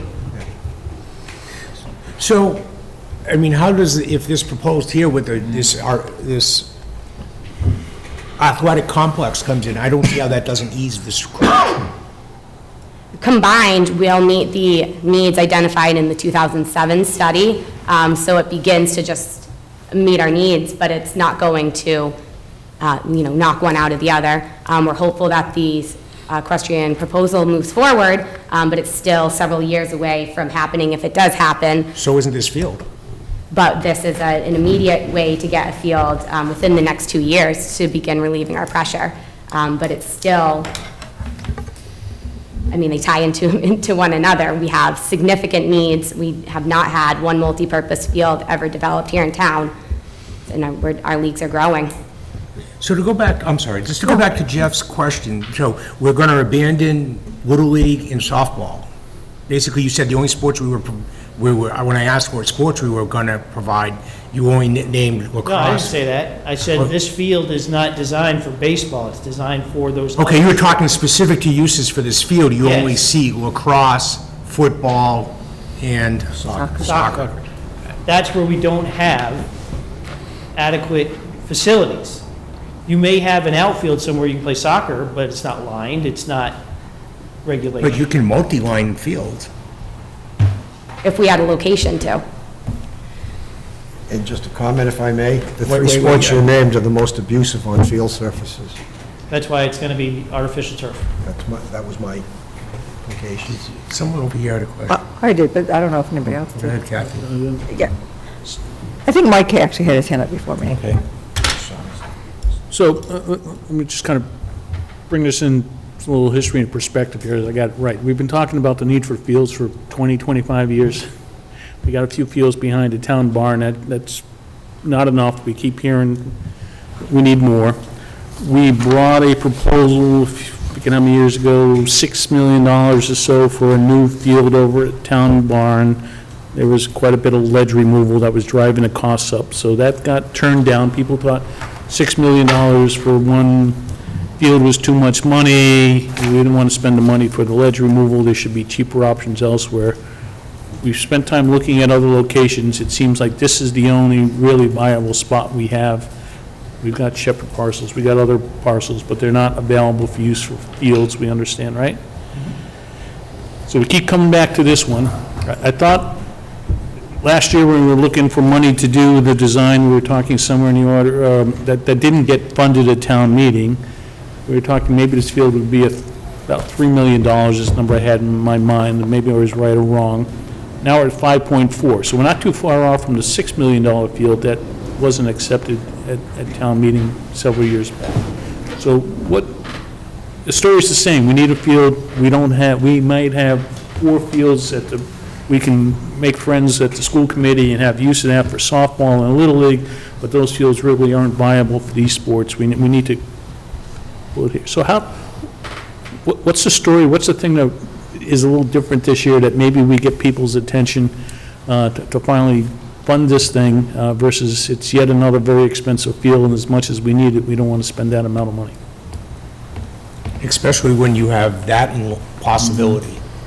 And I think that problem is, I think the answer Andy should have given me was, we have control over spending the money for this in the town. We can make it happen a little bit faster. That project, while some people may be hopeful it goes through and it gives us 4 fields, has quite a bit of permitting hurdles, and it's in the hands of a third party to get there. They'd like to get there soon if they can get through it. But the higher that's probability. an $8 million field that negates the need for a $4 million one. What I heard them say is, we need all the fields, including those. If we got those fields, there's still a need for this one. One might say, let's go for these fields first and just make sure we really need them and come back 10 years from now and build this one if we need be. But did I hear you right, that you need this field plus the ones that are there to meet your needs? That those fields alone, you don't feel is enough to meet the needs? Correct. So how many fields is this going to be? How many fields are there going to be in this property? The horse Yeah, the first one, 4. And how many? Two multi-use, And how well, many, it'd be if up the to- equestrian center goes to, how many fields are there going to be? No, the equestrian center is going to provide 4 fields. 4. And the project Five, we're talking really. about here, how many fields? So we can get 4. 5 Versus really. 1, but that's not going to be enough, isn't it? I think if you get 4, that should be more than the 1 we're going to try to fund now, right? You would think. It's 4 times what we're saying. It's 5, right? That's a Yeah. field, too. Yeah, the question is where the equestrian fields is that a good location for fields, or? It's a great location. It's just up the road from where we proposed prior field location, which was the Shepherd parcel. But the rec committee did a very extensive study, and it dates back to 2007. That's how many times we've brought the field projects forward. That's how many times we've listened to the boards and commissions and adjusted the projects. So we're identifying needs that are outdated. It's a great start for the town. This is probably our only opportunity to have multiple fields, never mind fields that are both tournament level, private usage level, state of the art, in addition to bringing like our project forward. So we have to keep referencing the 2007 study because that was done, that was the identified needs, and we certainly haven't stopped growing as a town. But another reference is when, several years ago discussing Plimpton, that was 4 soccer fields. So we are still identifying or hitting needs that have been identified multiple times with the town. Okay, any other questions? Yeah, I can get to me. So, I probably haven't followed this as best I should have, but Cedar Street's a pretty busy street, so has there been any traffic studies done there, number one? And the second is, I know I've heard, though I don't know specifics, that there's some environmental concerns with this property as well, at least from the neighbors, so could you address those? A traffic study will be done as they go through the planning board process. This has to be platted, designed, site plan approval, all those good things. Traffic studies will have to be accomplished. The environmental concerns, there's enough investigation through this design to determine whether or not there's anything on the site that would make this project unfeasible. And at this point, we've not found that yet. So just going on what you just said, so we're actually extending this out towards Cedar Street there, you for crosswalks and sidewalks and all that? Yes. So that would bring in 58 as well. So 58, 60, and 70? Sure. Well, Well, it depends on matters. it depends on where this is. There's going to be an overhaul of the road itself. Cedar Lake Drive will be overhauled. Sidewalks, drainage, all those good things. Things that should have been done years ago, to keep all that stuff out of the lake. We're going to have to do that. We're going to have to provide areas where people can't park along the road and jam up traffic. All those things will be done separate and distinct from this. So, It's not net price. No, that's separate, a separate pot of money we have available to overhaul the road. so why don't we envision just a complete overhaul of the whole area? That's why we called it Cedar Lake Recreational Area. Which includes all of those Yeah. properties. Yeah. So why not, so if you put this field in the middle, what does that prevent in the future? I mean, if you were to take your design and say, oh, wait, we want to erase everything and start over, like we can make it new, so it makes all of our stormwater, sewage, all the needs we need to match up, why spend money if we're gonna, in the long run, we're gonna need to repurpose the whole 3 parcels and put this in the middle of it? Well, yeah, I mean, I kind of got the concept you were, Stepping on your toes here. yeah, I kind of got the concept here. You're saying, okay, we, as part of this whole thing, we actually need to revisit the whole road even, because the road isn't adequate for the town's uses. Right. All right, and it's not adequate to meet our sewer and water and stormwater. I gotta imagine that's not there right now, too. So it all has. Stormwater in particular. Yeah, so it needs to be redesigned. So why not just redesign the whole kit and caboodle? Okay. Okay, so why wasn't that pursued? So, and then, Because we're gonna because if you accomplish- spend this money now, you might limit yourself from any future. The location of this field on this parcel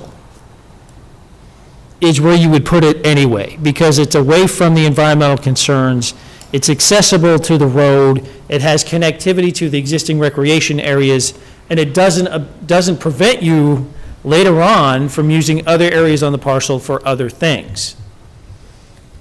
Okay. That's what my concern was, is that Right. you were going to basically spend a lot of money, put something there that basically Is that got in the true? way of everything else. I would love to find a way to etch a sketch a lot of stuff and start over, but we're here where we're here. So this $5.4 million is for the field, plus some ADA upgrade and rehab of the recreation center. So do we know how much is associated with the field and how much was the upgrades? Because that may go back to my earlier question of, we didn't approve $6 million for a field, now we're at 5.4, we're basically the same. So if you tell me the field is a portion of that and the ADA compliance stuff is another piece, that may help put some perspective around this number versus some of the other ones that we're kicking around. So the town barn was 6.8, that was in 2018. This project, the 3.6 that we came with originally, was already 2 years ago. So unfortunately, the longer the project sits, the more all of our construction costs are going to go up. So this is the most updated number. Well, the more you've added to it, too, from the original thing. I mean, now we have additional parking lots, now we have lights. Nope, there's no changes from the 3.5. That's the 2 years of, this is all what was presented. So the major difference, there's a couple big things. The town barn project, the ledge had some concerns, and also, I just want to reference, or go back to when you referenced how are we selling it. So the town barn project was a great project, but it had some major concerns. The bathroom ones, we heard loud and clear. Also, people were concerned that, yes, we wanted to enhance an existing recreation area, but it was too far off the beaten path. So the 6.8 brought in 2 fields, didn't really bring in adequate parking. We still had a lot of red flags to go back to. Now we're at the 5.4. A big portion of this, and very important to note, is your ADA and your state requirements. Because we're exceeding a portion of the property's value, we trigger these requirements anyways, but being this, your public park, your recreation area, these needed to be addressed a number of years ago. So about $375 is specifically for the ADA updates, which we've applied for a grant that is $250.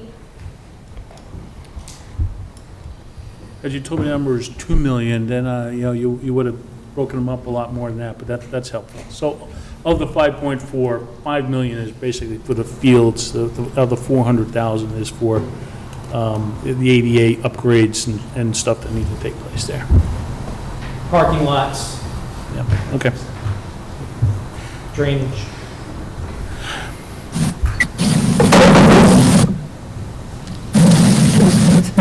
Oh, Bruce, do you have a comment? Yeah, when we discussed the barn field project, there was a problem with the ledge that could cause costs to go higher. Is it possible that your estimate of cost here is high and it could be lower? We are carrying very high contingencies. Okay. Larry? Wait, Mike. Larry? Oh, thank you. I wonder if this project can be looked at simultaneously for itself and for its part in a very much more complex, larger context.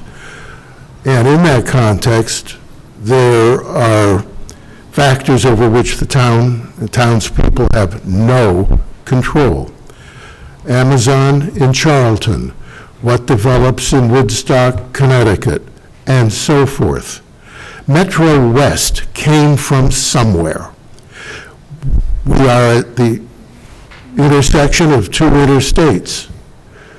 If this project now looked at only by itself, are we glancing away, and I asked, because I don't know, are we glancing away from a time 5 years, 7 years hence, when the number won't be 5.4, it'll be 50 or 60% higher because there'll be more development, meaning less available land, and this will become more precious. So, before there's a motion and before there's a vote, I hope that it might be considered, the classic questions. What if, then what, why, and consequences which later turn out to look like what they aren't, which is causes. They're still consequences. Other people weren't aware of it, but there it is. So I just suggest, and by asking, if we have to look at this as an investment in the future, much of which we will be spectators about, but this, we have say-so. Mike, you wanted to?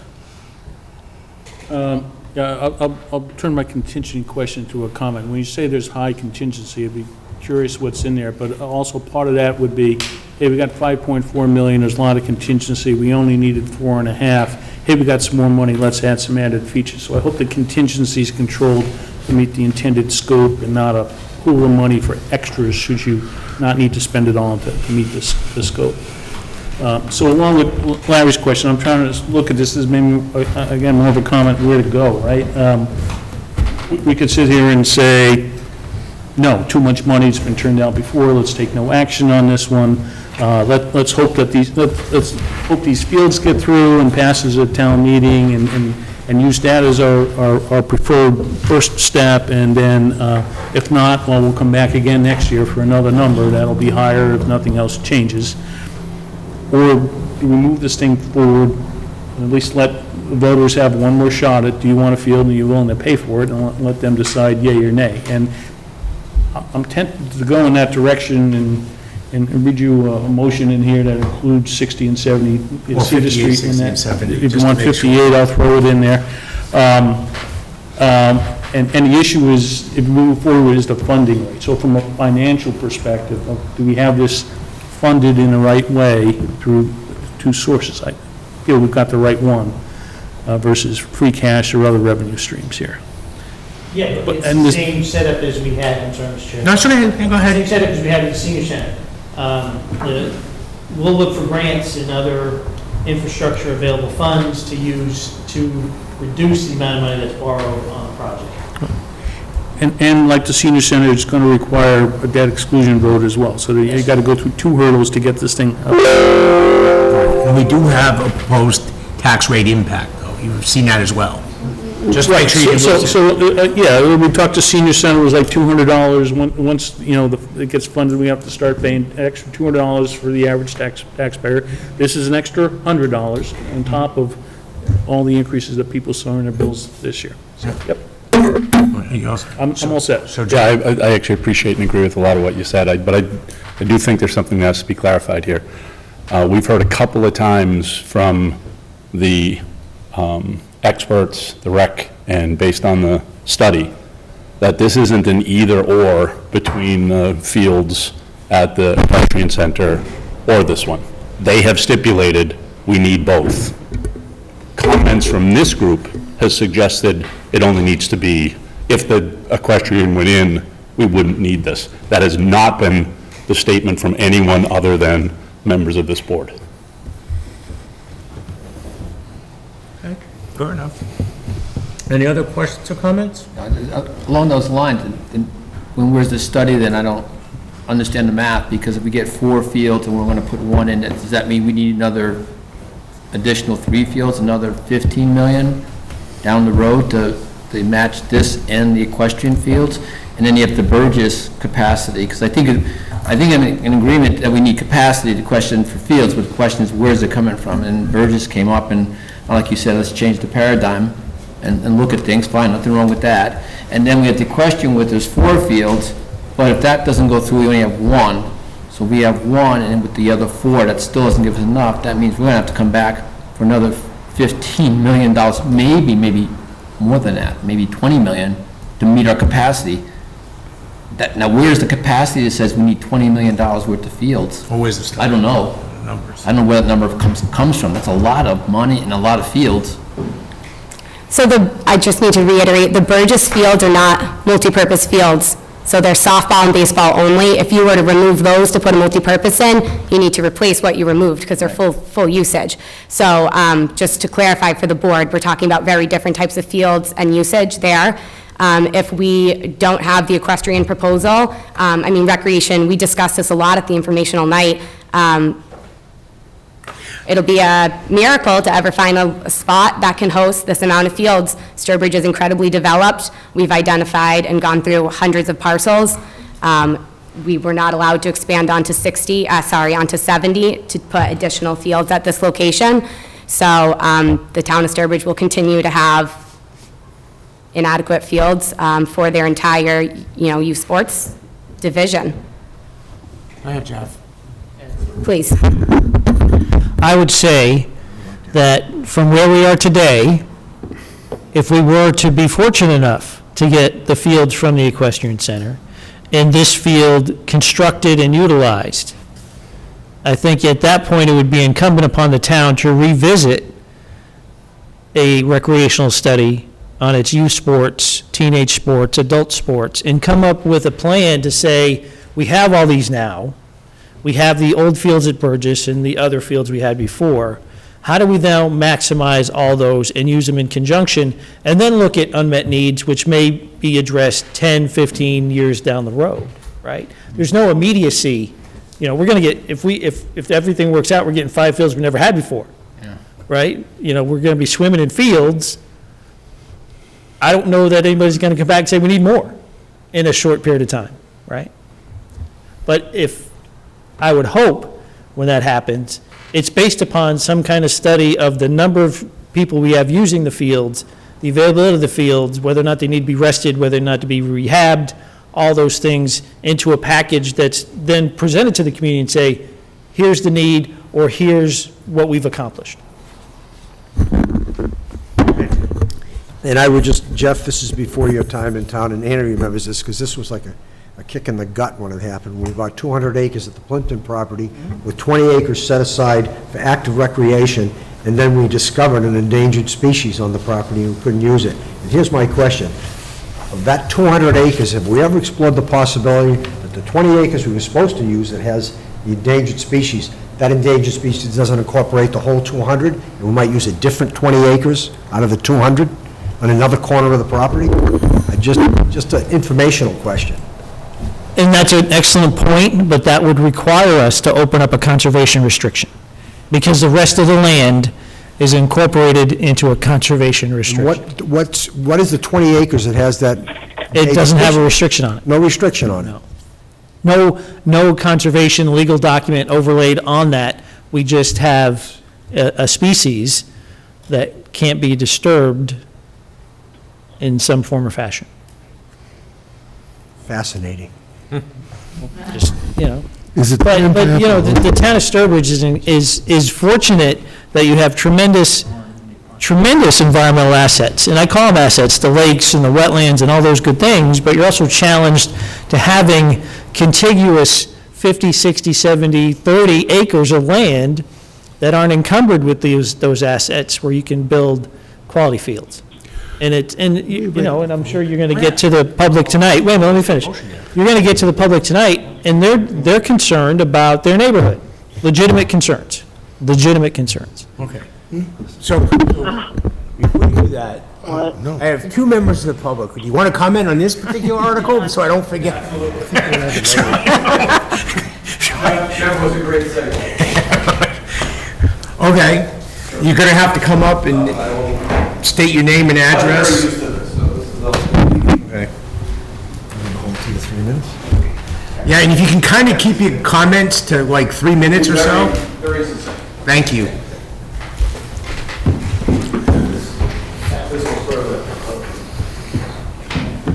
Steve Sexton, 51 Seneca Lane. Thank you. It's just one, okay. Yeah, I think as you really look at this in totality, Copies, so scan it. right? Personally, I'm not from the neighborhood. I am in the area. I'm along Cedar Street, right? But really, I look at Hang on one second. He said his name, Steve Sexton. Yeah, 51 Seneca Lane. So really, I look at this largely in three buckets. But first and foremost, this is a finance committee, so I'll try to orient everything towards finance and cost, right?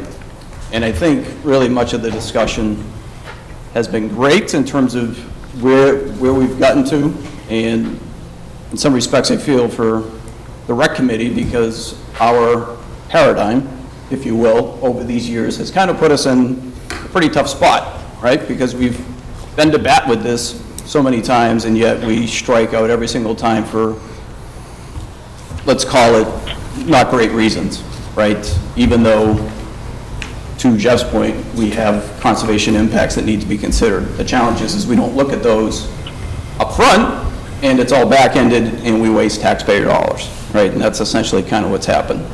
In this case, now you have a piece of property which still has not gone through any sort of formal conservation review, just to stay on that thread, which is, when you look at the 2018 Open Space and Recreation Committee plan, right, this is under wellhead protection, right? So now you're talking Mass DEP and everything else.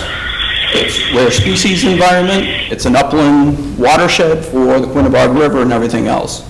So in terms of true feasibility of where this goes, this to me is a long tail. I know everyone has hopes of, hey, we can go have a field in 2 years. I struggle with that given everything else that we've ever seen that has to go through extensive conservation review. From a cost standpoint, I don't see anything in the numbers right now that go through all the environmental plans and everything else to accommodate that.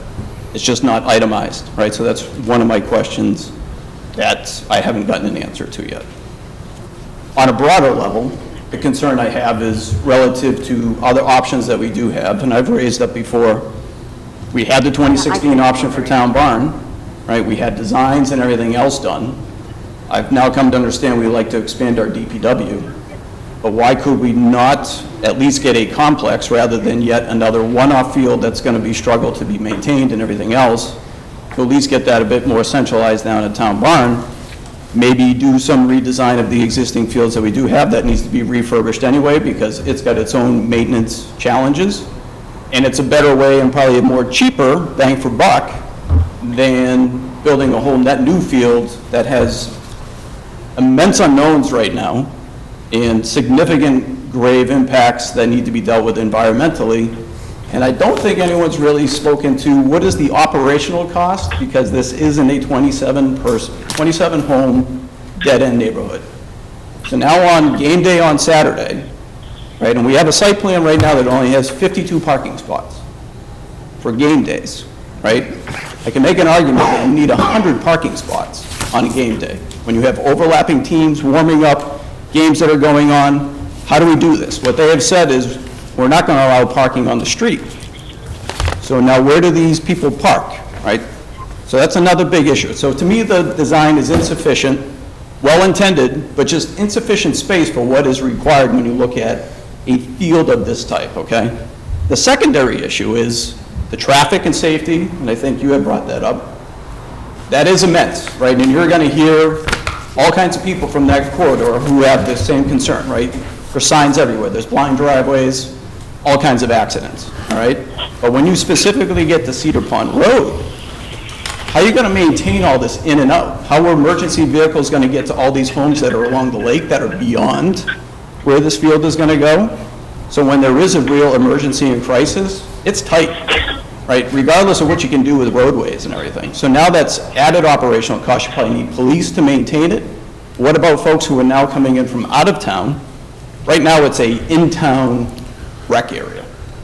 Now you put a field like this, now you've got folks from, you pick your town, coming in to play youth football, and then they want to squat down at the rec area for the afternoon. It's like, hey, this is a nice place. How are we going to manage that? How does that add to the need for more parking spaces, and how do we manage and govern all that with these people? So I don't think we are operationally looking at anywhere near what the overall total cost of ownership is to run this thing in that particular location versus something that is a far more accessible, open area that is truly field designated. And I'm only tipping the tip of the iceberg with issues, but just to really compound the challenge that I see, because I happen to know the area so well. A lot more than you. I could go on and on. Yeah, but I know I gotta wait till 3 minutes. So. Well, you already passed your 3 minutes. I gave you a couple extra ones so far, so.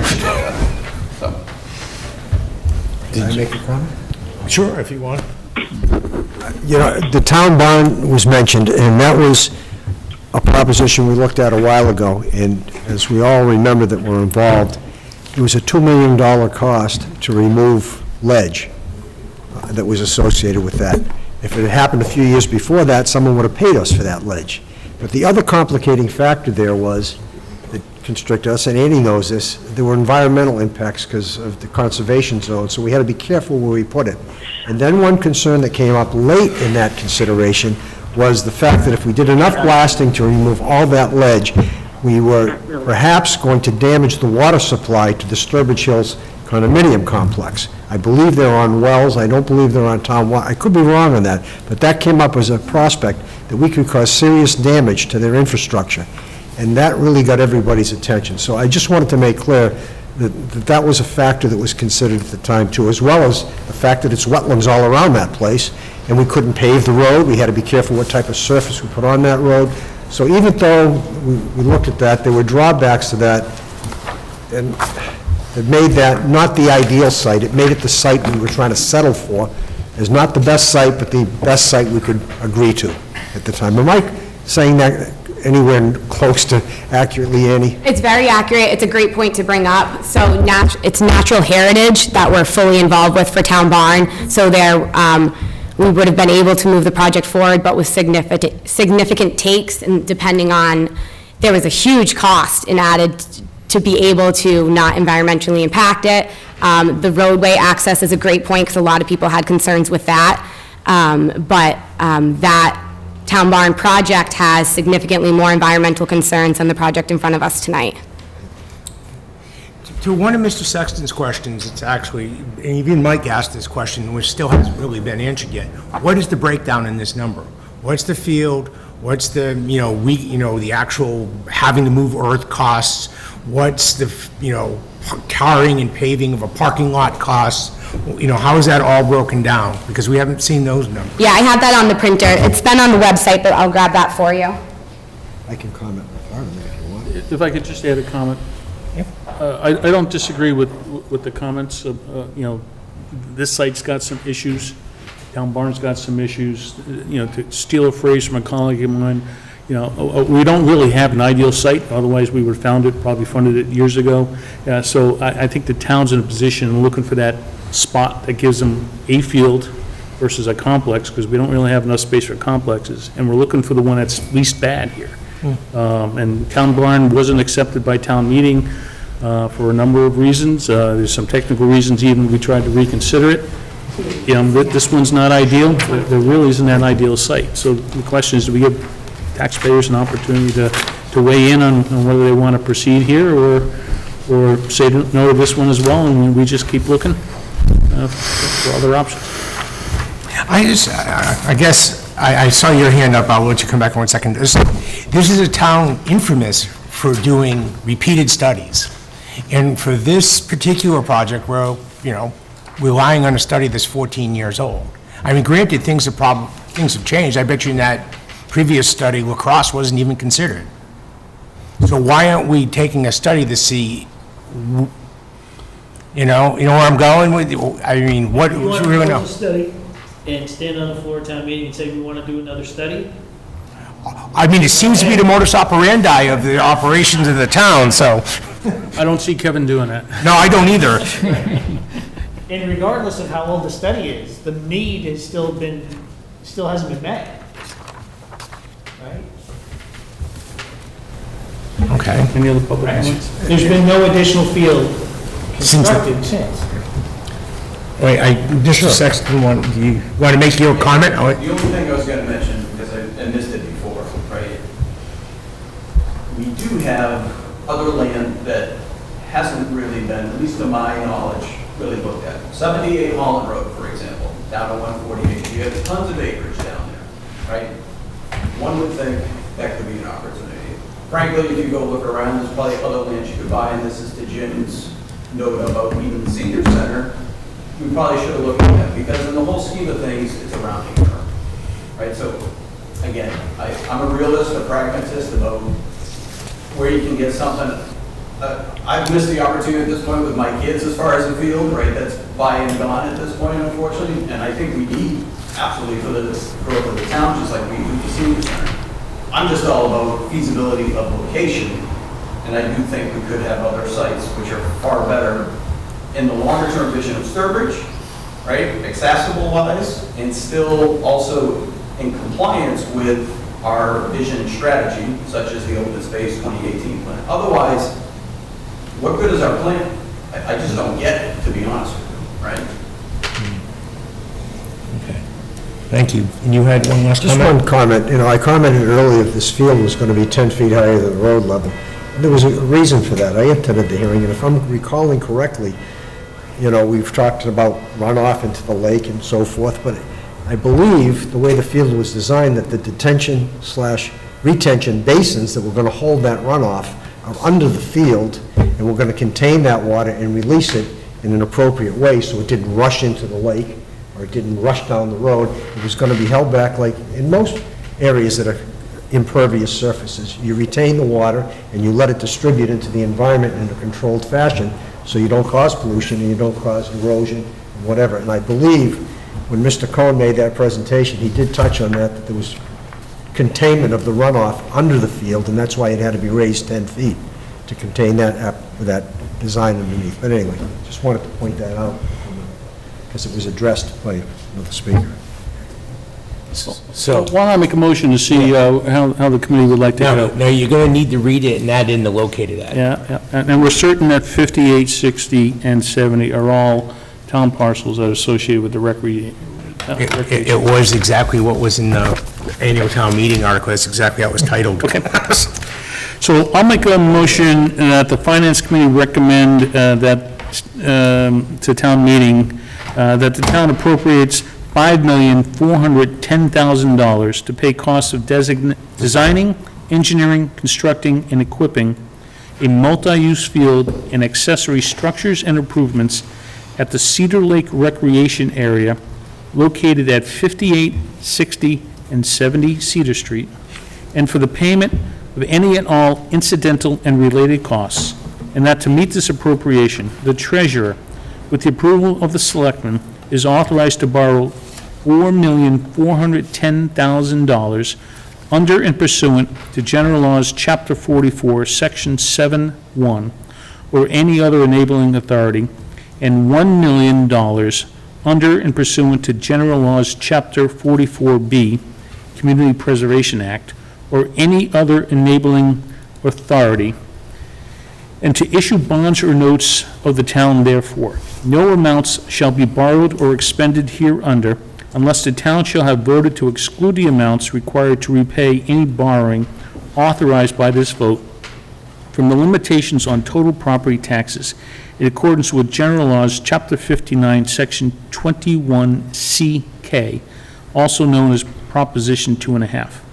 The Board of Selectmen and any other appropriate officials of the town are authorized to apply for federal, state, or private grants, enter into any agreements, and execute all documents, including contracts, for a term in excess of 3 years, as may be necessary to effectuate the purposes of this article, and to accept any gifts or grants provided to the town for such purposes.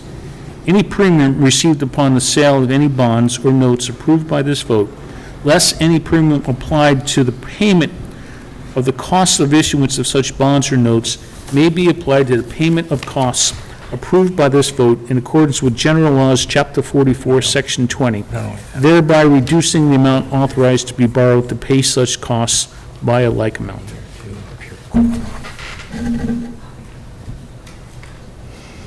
Okay, so there are two slight changes that, consistent with last night if we want to make it. One is that comma after 44B needs to be moved after the parenthetical Community Preservation Act. So we're going to do that one too. Yep, that's the way I read it. Oh, okay. And then last night, we had that discussion, and we decided to add the words "and/or." Yep. And so we should do that again, and I'm just trying to figure out where that "and/or" goes. It's after the Board of Select federal, and/or private grants. Are you happy with those two adjustments, Mike? I was trying to figure out where to put the "and" as I was reading, and I couldn't figure it out as I was reading. So I'm happy with both of those. Okay, and the only thing I just slightly did is I said 58 Cedar Street, 60 Cedar Street, and 70 Cedar Street in the actual written thing. That's all, because that's how it was written in the title of this one. Oh, God, sorry. Kevin, I'm No, it's sorry. Oh, it's, yeah. Where does the "and" go? The "and" goes, I just put it in here. I wrote it in. Oh, okay. Thank you.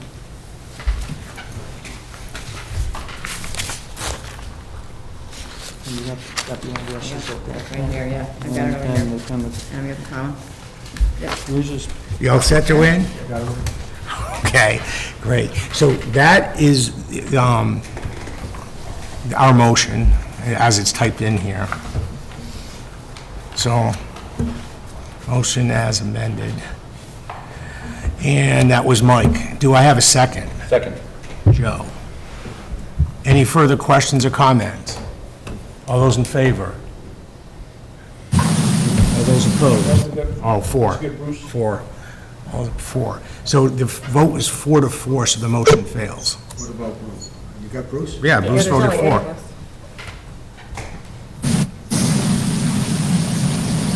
Okay. So I would assume our other course of action is to come up with an alternative number or to take a vote for no action, but I would assume that no action is going to come out 4-4 too. But I guess there's no other way but to try. So does someone have a motion for no action? And then what we end up with is no recommendation provided. I'll make the motion for no action. We have to go through the routine. Yeah. All right, so motion and no action on Article 50. And that's Jim. Do I have a second? Second. Kathy? Any further questions or comments on a motion or no action, which basically says... Process question. So typically, the moderator looks for us to make a clear, definitive recommendation, either for or against an article, or, prove this with changes like we did on an earlier article.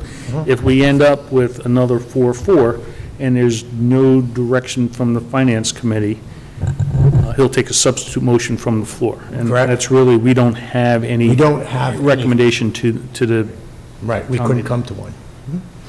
If the moderator follows his prior practice, he will be explicit that no member of the Finance Committee, after having adequate time to reach with other members of the committee a recommendation as mandated by the town charter, then he will not recognize any member of the Finance Committee until everybody else has spoken. That's what he did before. That's true. And whether he will do it again if the scenario you mention comes to pass. Before the vote, it's important to understand that. And I would think at that point, since we're split, while a member may speak in favor and a member may speak against, we really don't have a recommendation. Probably doesn't make sense for any of us to be speaking. Usually it's, whatever the majority is, it's either for or against, we speak to that position, not the minority position, so. Right. Yep. Okay. So I'm trying to figure out if a clear definitive no action or a no direction at all from us is going to be better off or not, so. But I want to clarify, for my own benefit, what you just said. If it comes up at the meeting, we have to sit there and not say anything. We don't have any input at that point unless and until everyone else that he calls upon has had their say, be it from the audience or whoever else. We're at the end of the line in terms of making any comments. That is what the moderator did, this moderator did. I understand.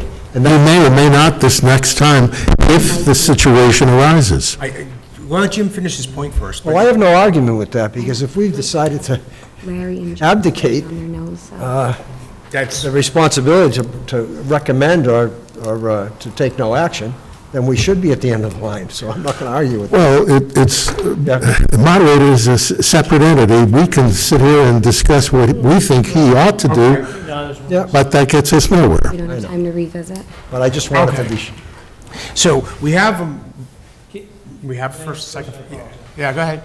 Can I see who voted which way? I didn't write it down. So, Joe, I know Joe and I were in favor. In favor? Larry and Bruce were in favor. Larry, Bruce, Joe, and Mike were in favor. Thank you. Does that recollect with your, okay. Because I know she tracks who votes no, because we can't bring up, you know, Thank you. okay. So now we have a first and a second for no action. Any further discussion on no action? So all those in favor of the Finance Committee taking no action? Okay. All those against the Finance Committee taking no action? Bruce? Yeah, I'm against. I can't. His hand is up. Oh, he does? I'm against. Yeah. All right, so it's 4-4 again. Okay. So the motion fails again. So we have, unless someone has something else they can come up with, at this point, there is no recommendation to the town meeting body from the Finance Committee on this article. And in the book, you'll put, like, I have to, either none or, the finance committee. well, I'm actually going to leave our motion in here, but I'm going to say that, the Finance Committee could not, well, our wording is, it would be what the town needs to act on. So again, Right, we the finance committee motion is the one that gets acted on, and normally that motion is approve as written, approve, With amended. as amended, or however we word it, or that the town take the following action, we reword things, or it's no action. In this case, we don't have any direction one way or the other. Right. And if you put one vote in, you're gonna have to put two votes. I'm going to have to go looking back. We have had this one situation one other time, and I don't remember the verbiage we used. But it has happened. Point of order, Mr. Chairman? What's that? Bruce? Point of order? Sure. Why wasn't Mike's an amendment? It was our motion. It didn't need to be an amendment. We made a I see. motion. Okay, thank you. Okay, I think that just. I'm going to have to try and find that language, and it's somewhere in the last 25 years. Andy, regardless tonight, you understood you were gonna have to do a selling on, or someone from rec is gonna have to do a selling at town meeting to convince makes it people tough to have an even number, you can't get a tiebreaker. Right. So we don't have, so since we don't have a motion one way on any form of action, then there is no motion from the finance committee to take action on.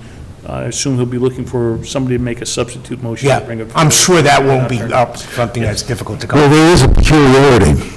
The Finance Committee sits and, to all appearances, is serving, the members thereof are serving as Finance Committee members. No.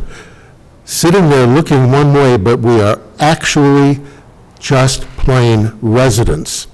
So we could speak, provided we leave the dais, get recognition from the moderator, and speak from the floor. I agree.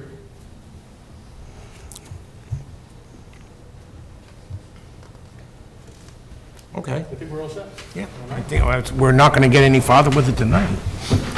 All right, so where's my, did you pack the agenda? Oh, no, I just closed the page. Well, thank you. Yeah. So, we don't have any meeting minutes. Anyone got any new business? Thank you, Jeff.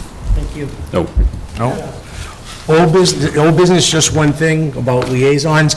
Larry has already been formally recognized by the school as their liaison, and he's already got invited to a whole series of meetings, so Larry's all set. The rest of you, it's coming. All right. Any other public access? No? Okay, then I would accept a motion to adjourn. So moved. Did you want to check to see if anybody's listening at home? I'm sorry. Oh. Is there anyone on the public telephone line that would like to address the Finance Committee?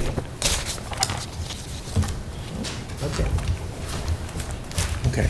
So I have one, Thursday night football. I need a second for adjournment. Thursday night football. Second. Oh, Jeff? Kevin, who was first? Who was the- Jim, and then Joe. Thank you. All right, any other comments? Motion to adjourn, all in favor? And that, are you, 7-0. Oh, 8-0. 8-0, I can't do basic math. Yeah, I saw Bruce.